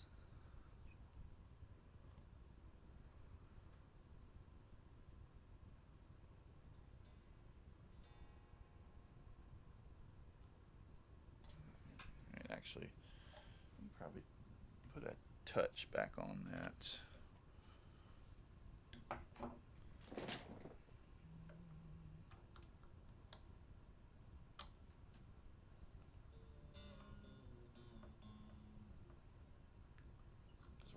to set up the D properly without a little more flatness.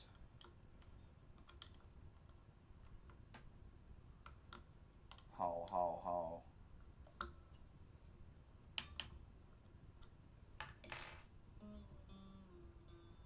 So we'll do about another 1/8 of a turn.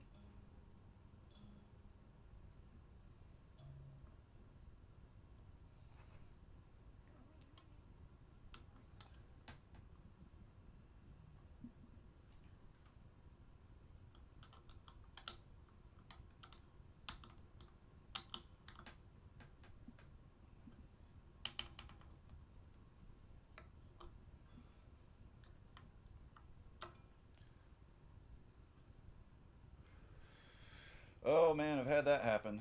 Had plenty of those.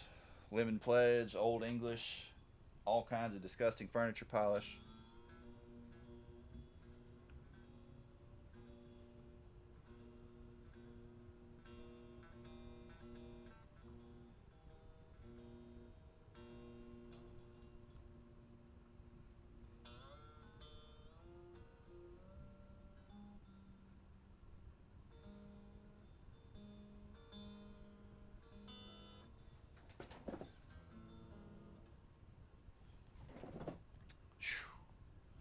You do not want to do that.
I mean, if you've got like a super heavy poly finish, you know, like some production guitar, some factory production guitar, then it's not going to be that bad.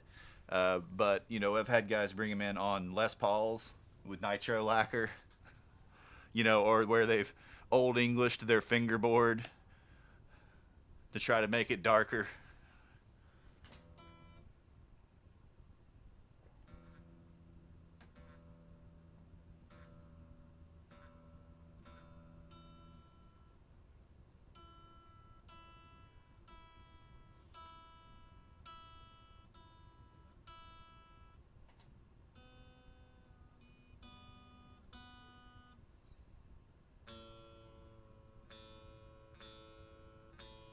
Everything's drifting sharp now.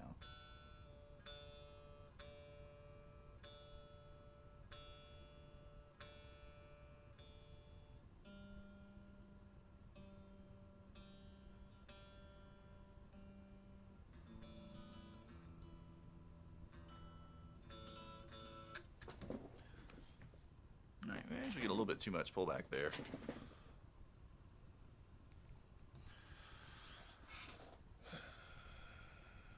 So there actually is, the fingerboard is not quite as flat.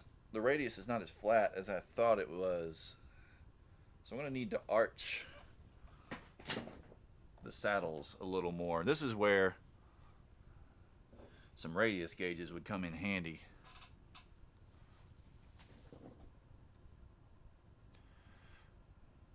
Yeah, thick poly, I mean, you pretty much can't do anything to those. The Sykes copy or the 565?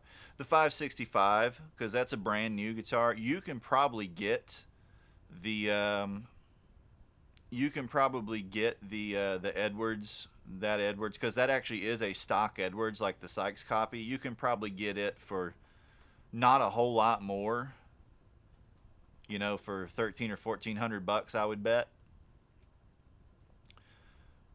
So I would probably, like, if you're going to spend a grand, I would probably go for the 565. 1600 bucks? No. No, dog. Living in dreamland. Living in dreamland. All right, so we're going to have to set a little bit of radius here.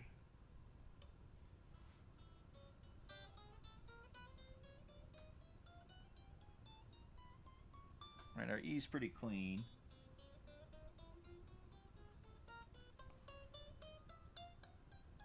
Our B is choking out just a hair up high.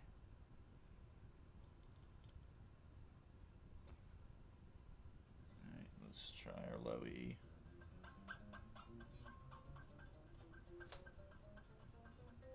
That's pretty clean. That can actually probably come down a little bit. Nah, it doesn't matter the condition. 1600 bucks is stupid. Freaking stupid. Let's take a little off.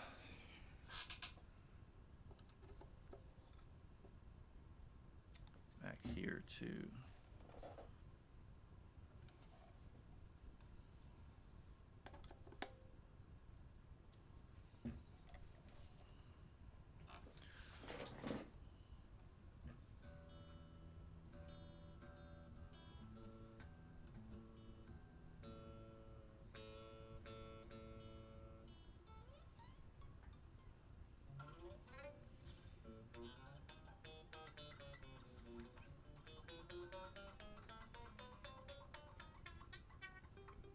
Choking out a little bit up there on the A.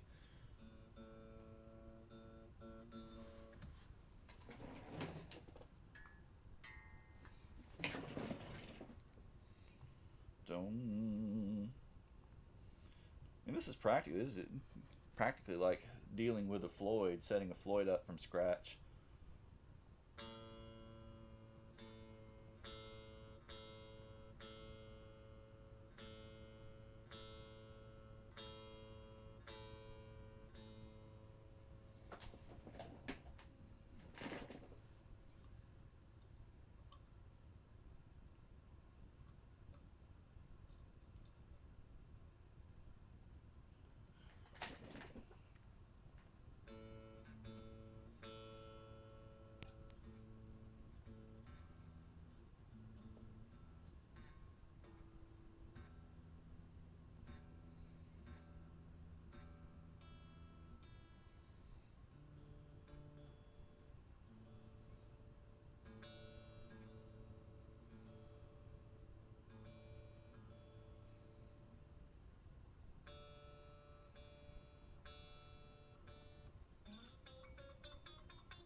Yeah, it definitely needs to come up some.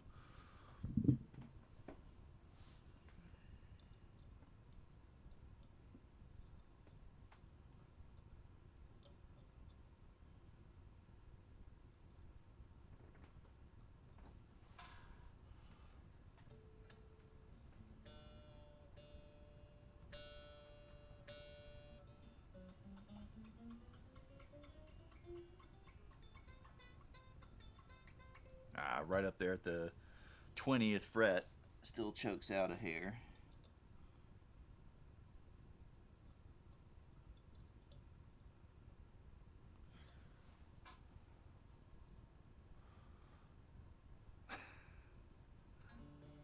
I mean, we're having a playing with guitar stream tonight. That will hopefully soon enough be a playing guitar stream. That 20th fret still got a little bit of choke. May have to change the overall bridge angle or bridge height a little bit to deal with that.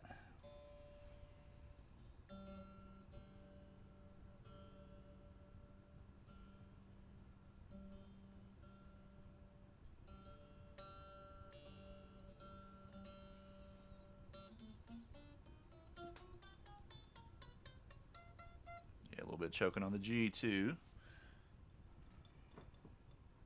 So this is more curved. This is probably more like a 12-inch radius or something. I was expecting, given that, you know, it's kind of a modern metal guitar, that this would be, you know, like a 17-inch radius or something crazy flat, but it actually isn't.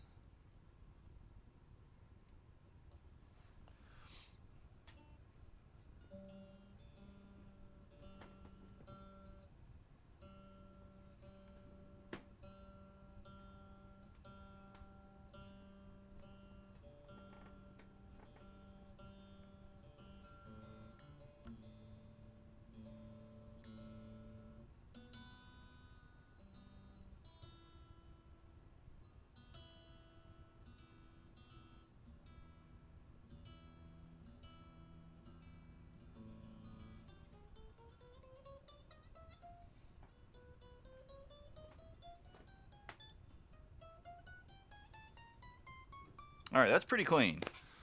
Pretty clean. There's still a little bit of buzzing and stuff, but the neck still needs a little more tweaking too. But that should be good enough. Should be close enough to plug her in. Whew. Oh yeah, it's already warmed up. It's been on the whole time waiting here. All right, let's put our knobs back on.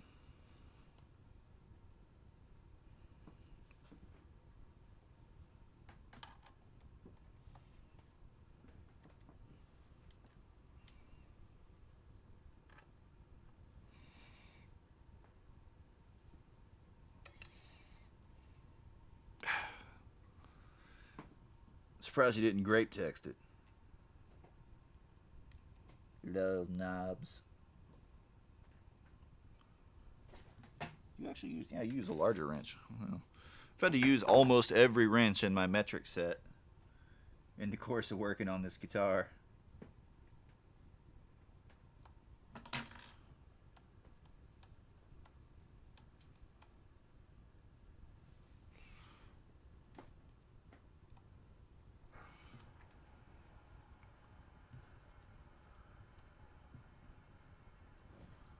Little bit of play. I might be able to. Might need to tighten the nut up on that.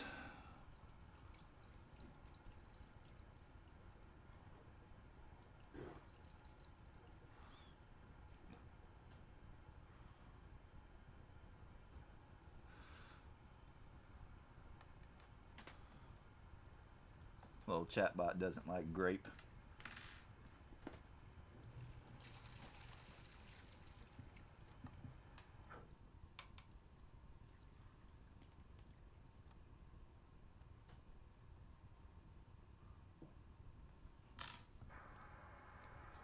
All right.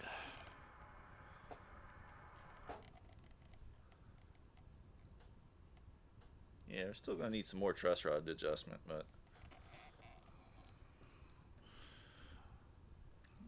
actually probably bring that E down a little more. It's a little out of balance with the others.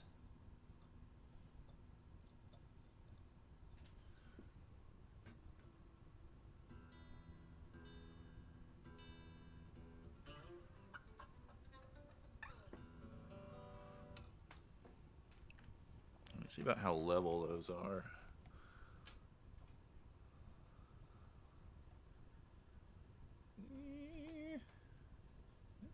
Those two are okay.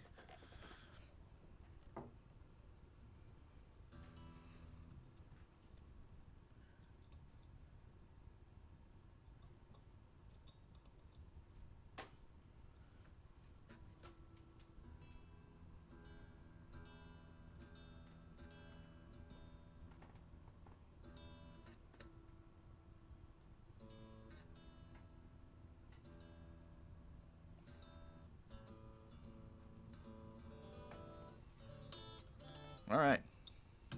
I think we're ready to fire it up. Now, having done all of this work, I am completely psychologically propelled or prepared to plug this in and it be completely dead. I have played through the scenario in my mind, and I'm simply awaiting its realization.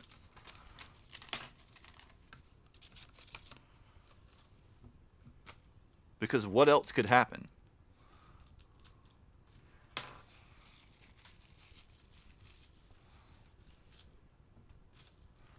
Don't remind him.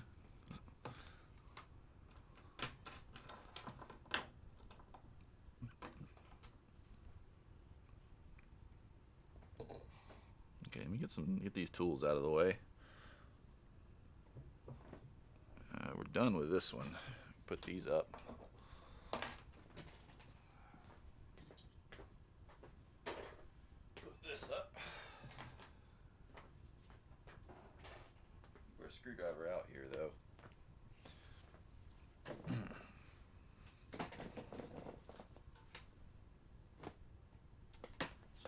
Strap. This has shallower strap locks on it.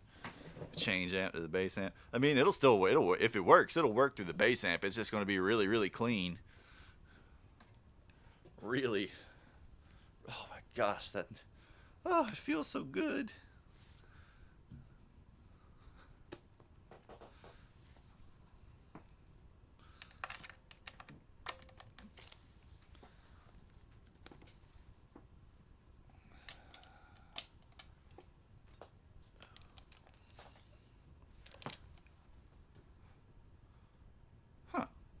It bounces a little differently than I thought, I thought it would.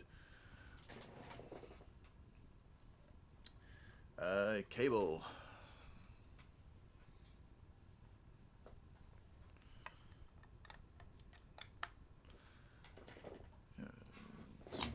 Our stuff all plugged in. Yeah, it seems to hang pretty well. Like I said, I sort of expected it to feel different than it does.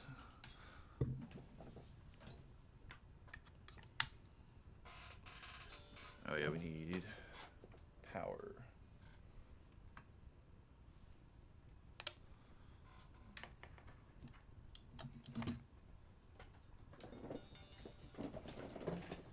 All right, here we go. It works. There is sound.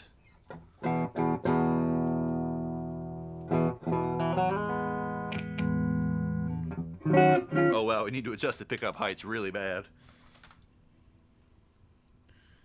That bridge pickup needs to come up.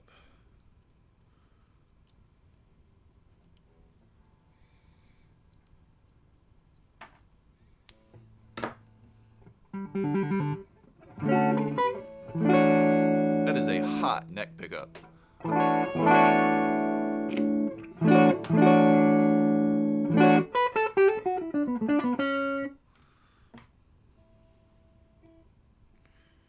So let's take it down a little.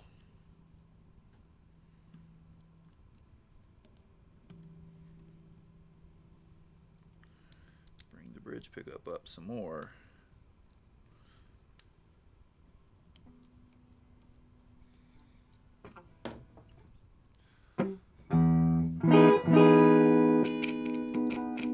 Wow, this switch is hefty. Holy moly.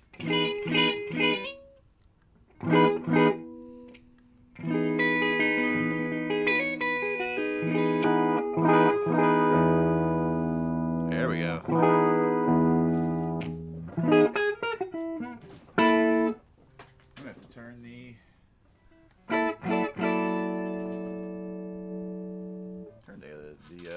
gain down on the clean channel a little bit.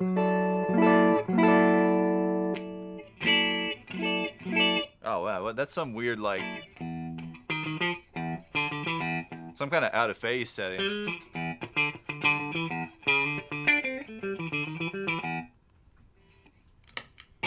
Get a little reverb here.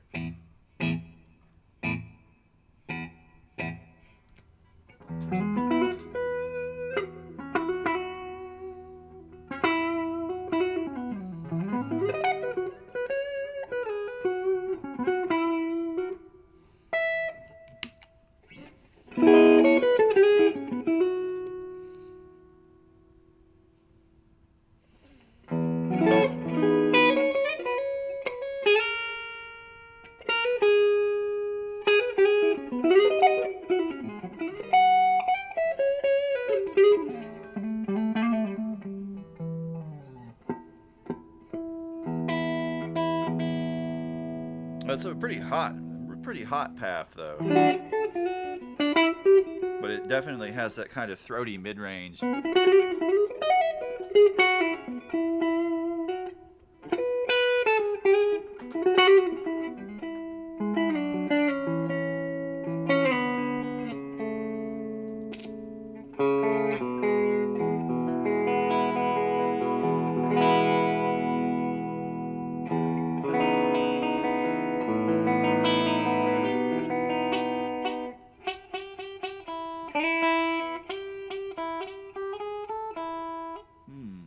Why are we fretting out down here?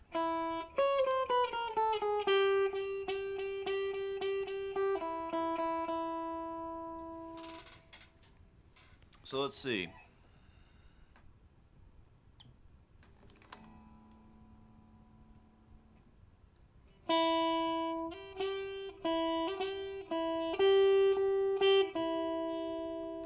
So we're fretting out basically anything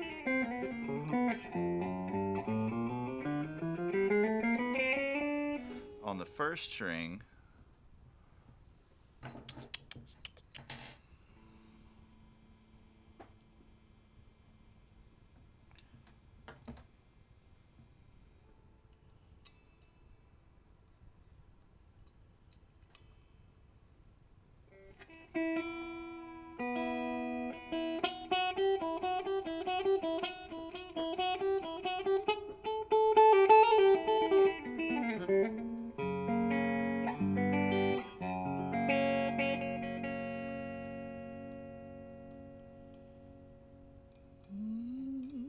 A little more tweaking.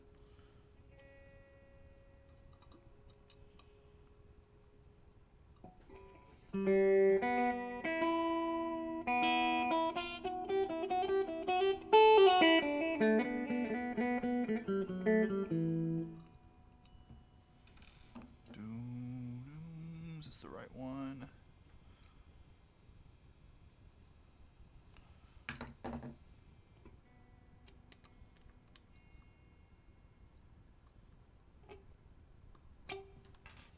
Okay,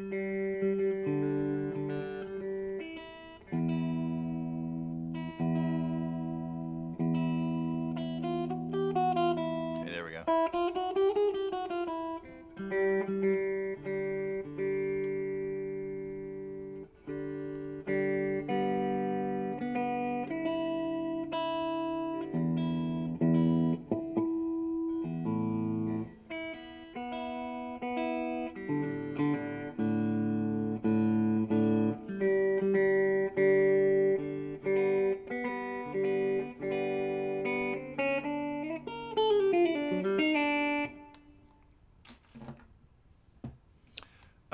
I didn't look specifically at the pot values. You would assume, being a pair of humbuckers, that it's 500 Ks.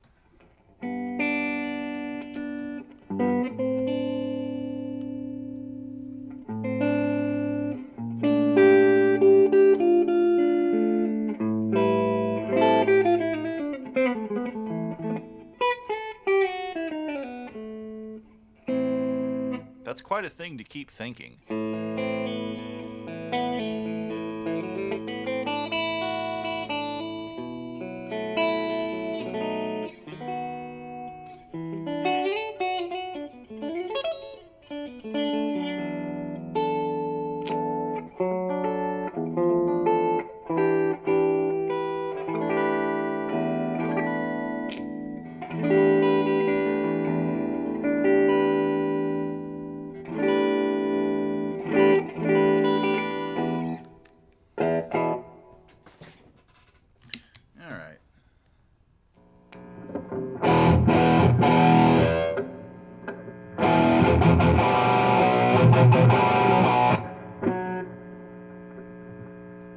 It's angry.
taper for volume swells.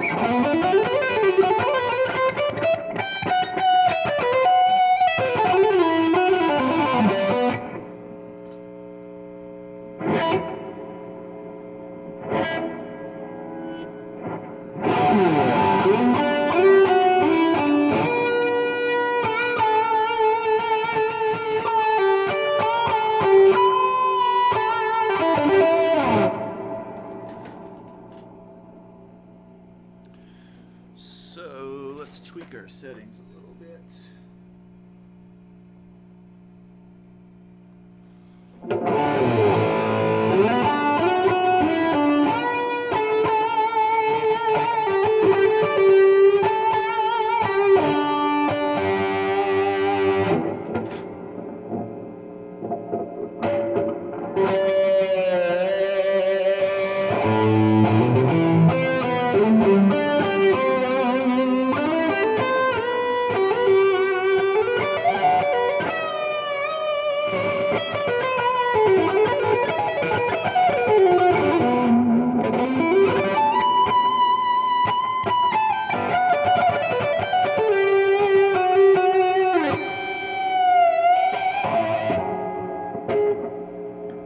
This is another Goto bar, but it's a little bit too tall for this socket. I'm not quite sure. Oh, there's a little set screw back there. Okay. So let me see if I can snug this up so we can at least use it. Is this the right size? It's just sticks up a little too much. That's too big.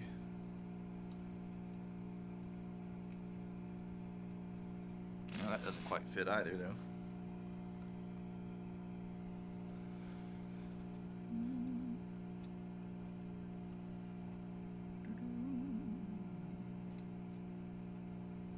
Can't see, is it small? If it's smaller than that, then man, this is the only other size I have.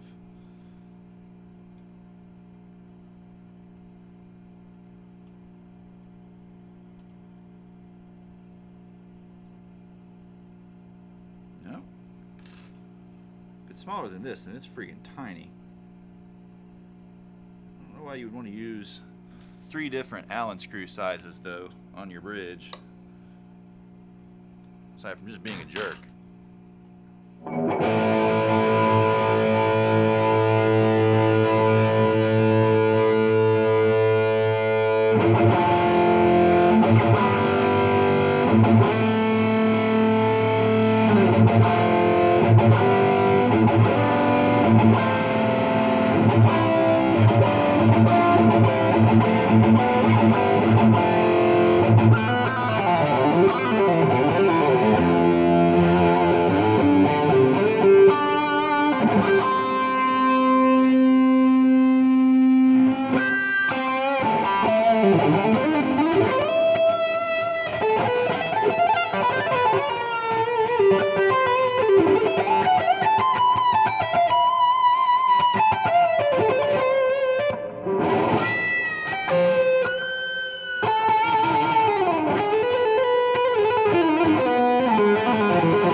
very silly.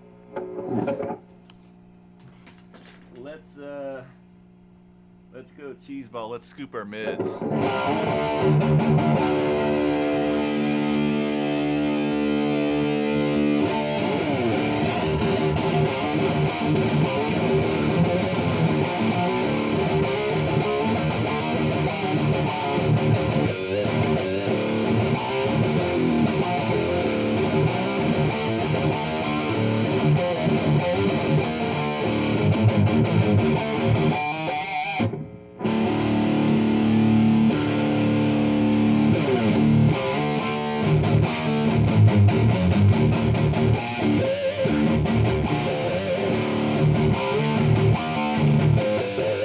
Alright, so hold on.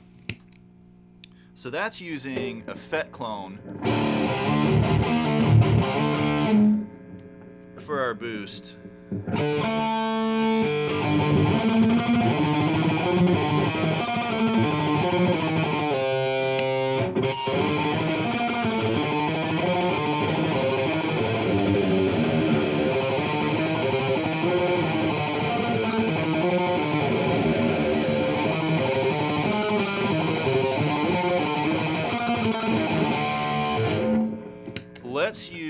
Let's go grab a tube screamer and see if we can get that sort of classic extreme metal chug sound going. Hold on, we'll just use this as a volume control in the meantime. Oh yeah, it's over here. Get used to the guitar's quirks.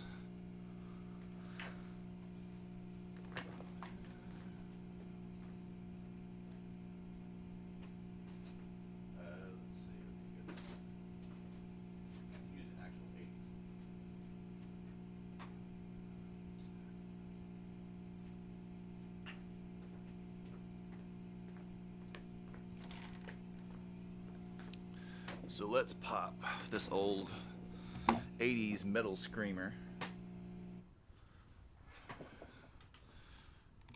in front.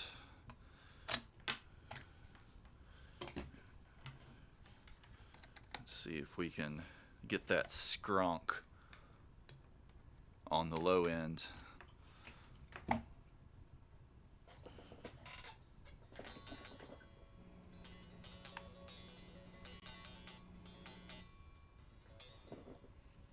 Oh yeah, plug this back in over here. That helps if you actually have the guitar plugged in. I have to find a different strap though. I don't think this strap suits this guitar.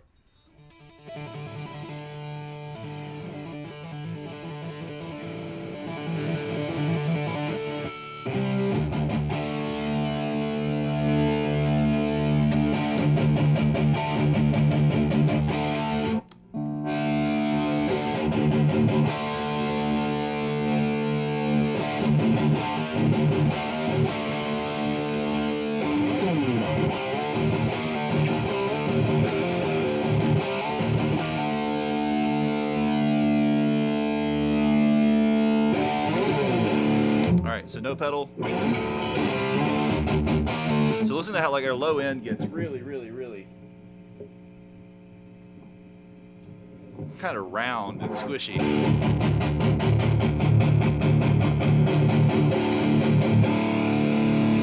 But we add in the screamer. Now we get that really vicious low end.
gnarly.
Yes, Mirko, thanks for hanging out, man.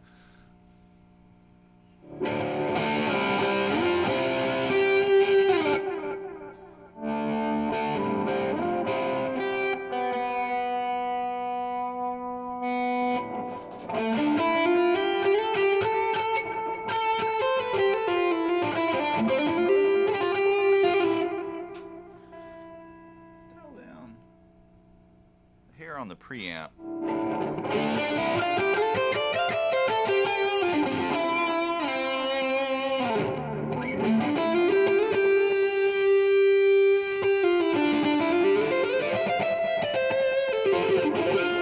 Compensate for it a little bit over here.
without the crunch channel, I mean, that's basically just full-blown gain.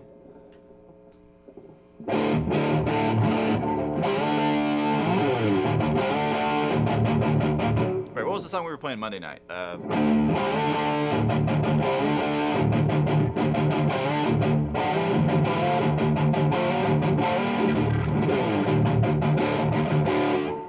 little more treble for that.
Like the string attack, the way the pick comes off the string has so much kind of like bite. It's pretty crazy.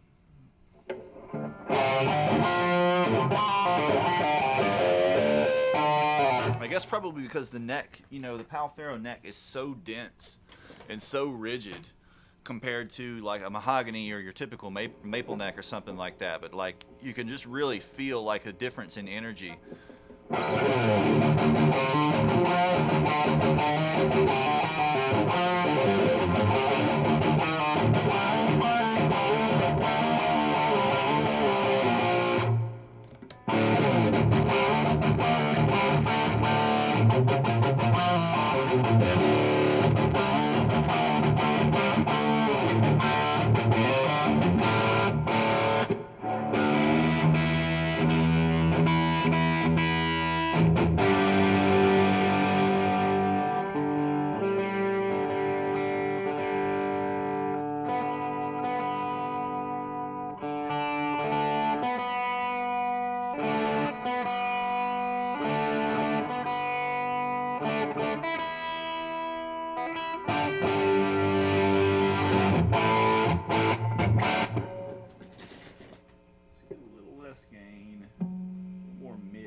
slam punk sort of tones there.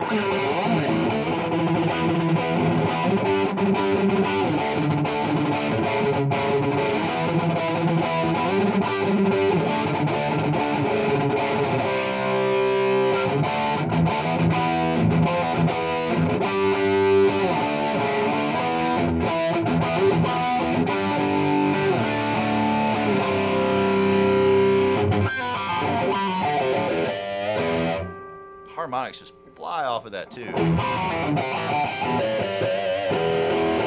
Not a guitar that you could ever have an excuse for not getting a pinch harmonic out of.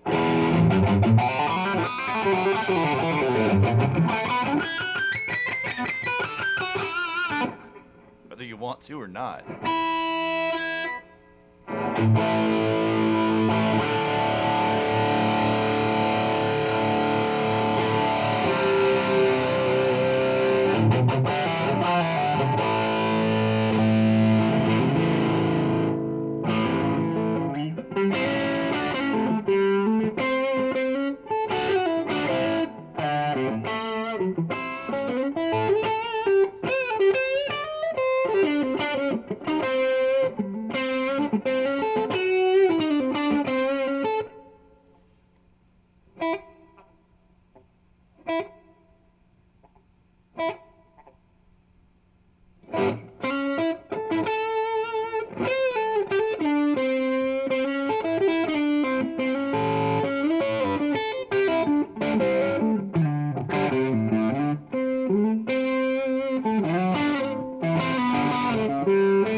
That's a surprisingly the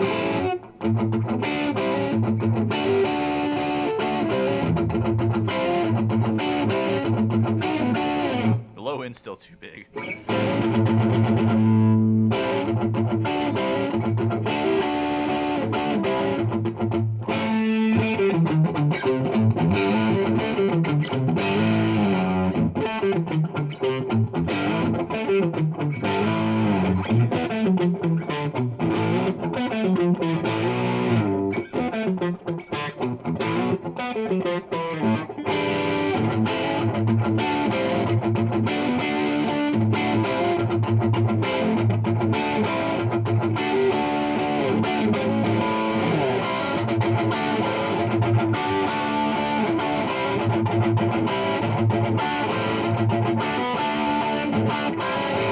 Gosh, that bridge pickup is so hot.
What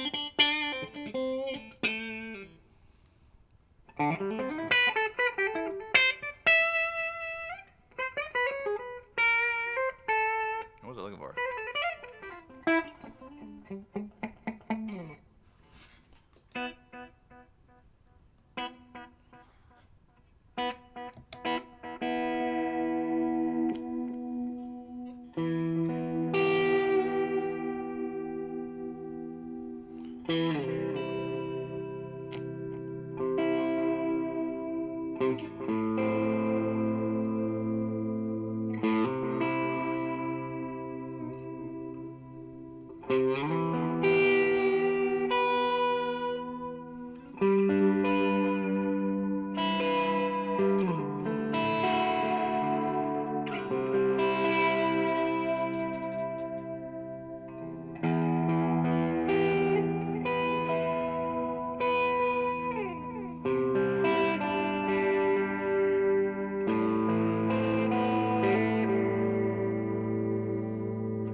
Well, this is a cool guitar.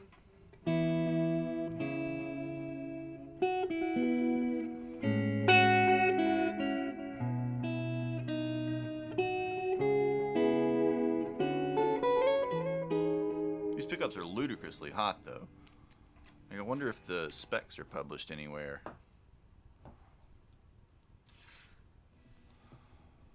Because holy moly.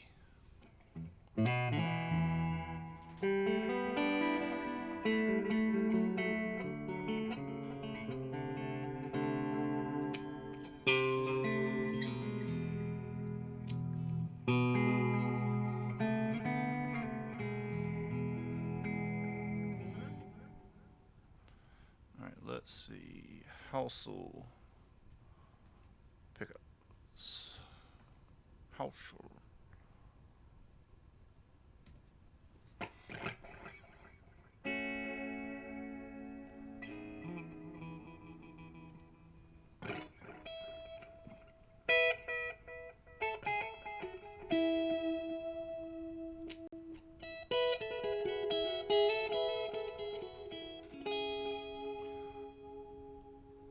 Let's see, humbucker neck.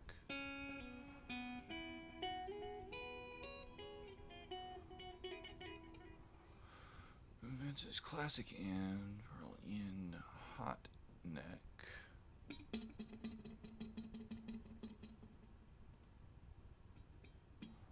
More info coming soon. That's useless.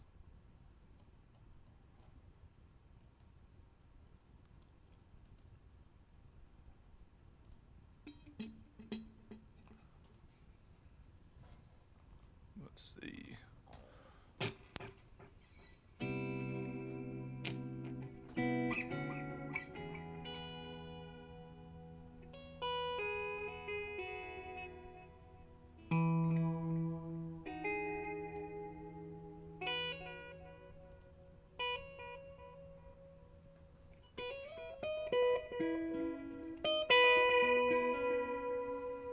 Alright, let's see. Here's the for sale listing from when it first sold. Let's see if he's got any details.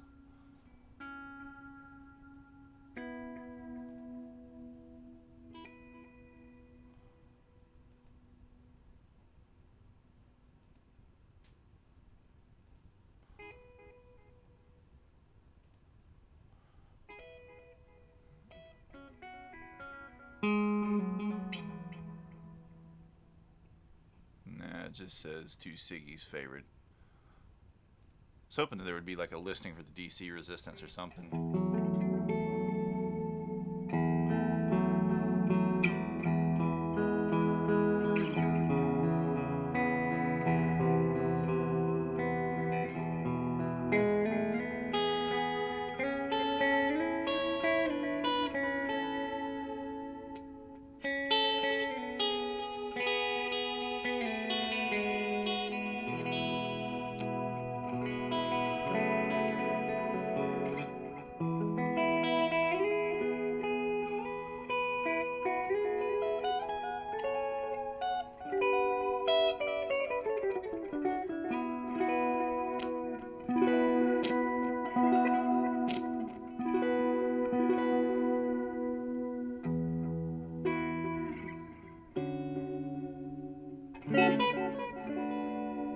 Basically, if you want them clean, you have to actually pull the guitar volume back a little bit.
made for.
Interesting, really interesting.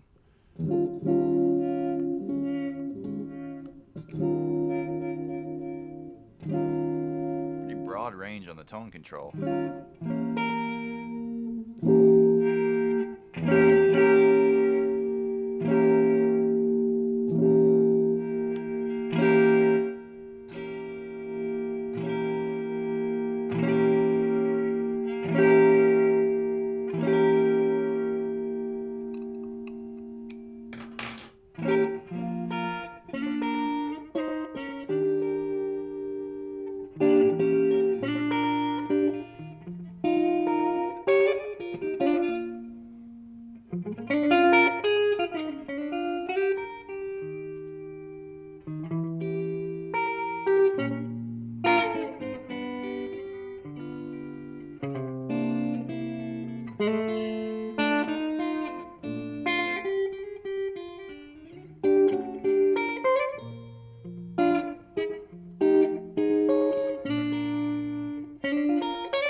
So a little choke there.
Really interesting.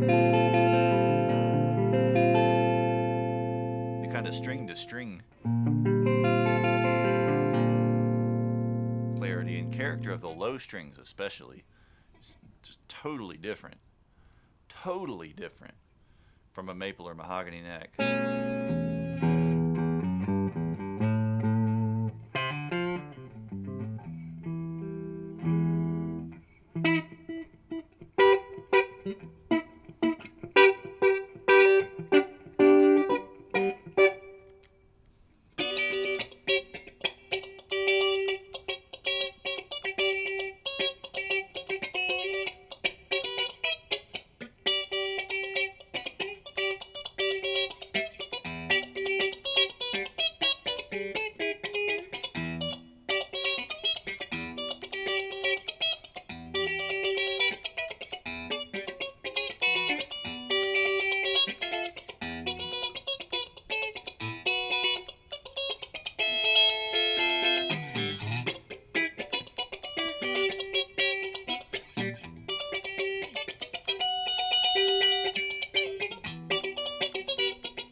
such a funky tone. The other side, if you switch to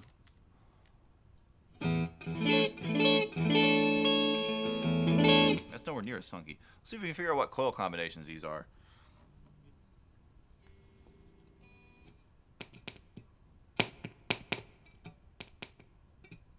So inside coil, inside coil. Even a tiny bit from the back coil, from the screw coil, but nowhere near as much.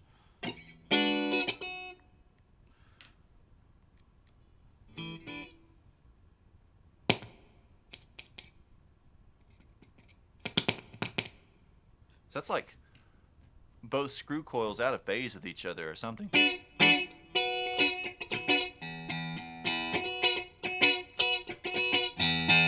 Which would probably explain all the crazy wiring going on back there.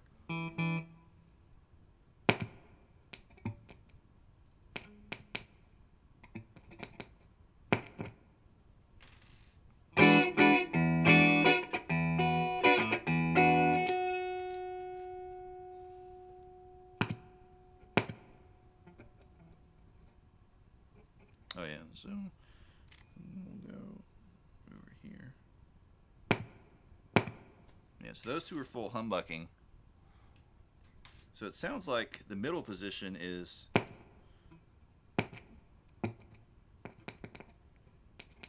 the screw coils in phase, while this is screw coils out of phase. While this is slug coils,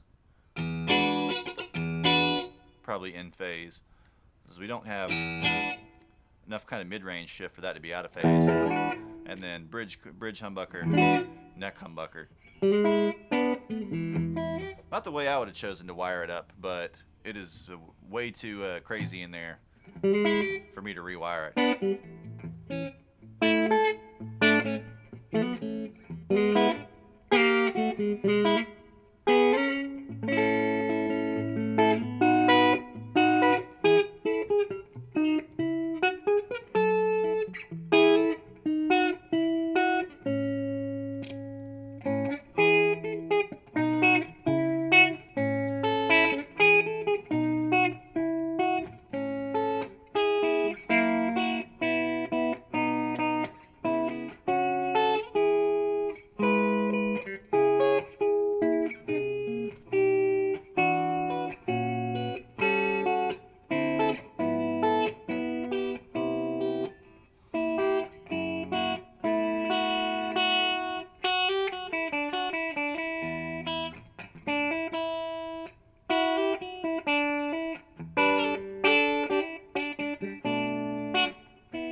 Alright, so we're probably going to run for a few more minutes, probably about 4 more minutes, to get us to about a 3-hour long stream.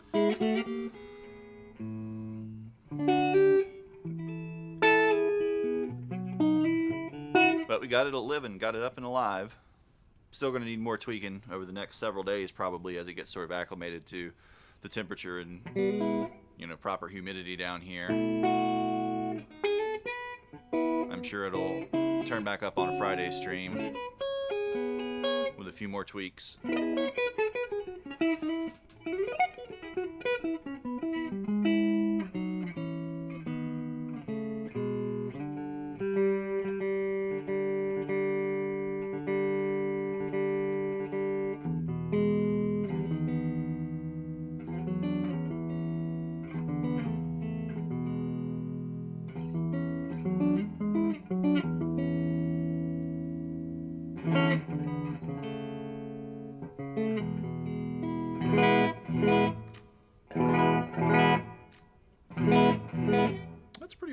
balanced, really.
All right, so we hit 3 hours. I think we're probably good to go for the evening. Oh, man. That was a lot of fun, though, setting this up. This will be, I think, even more fun as we start digging deeper into the collection and doing more and more involved sort of stuff.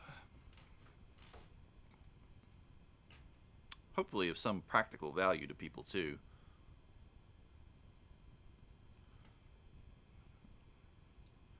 As we go along.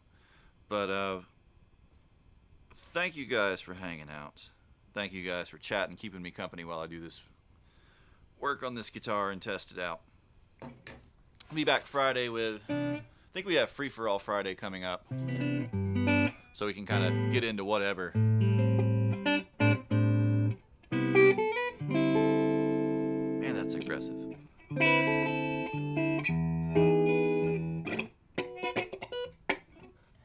But if you're not in the Discord, make sure you're in the Discord.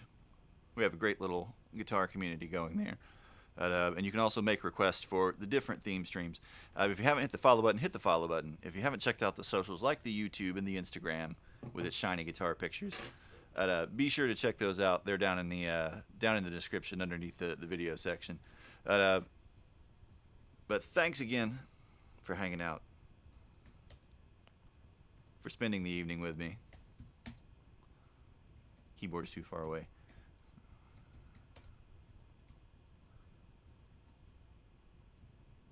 Come on, A key, quit. And I will see y'all on Friday.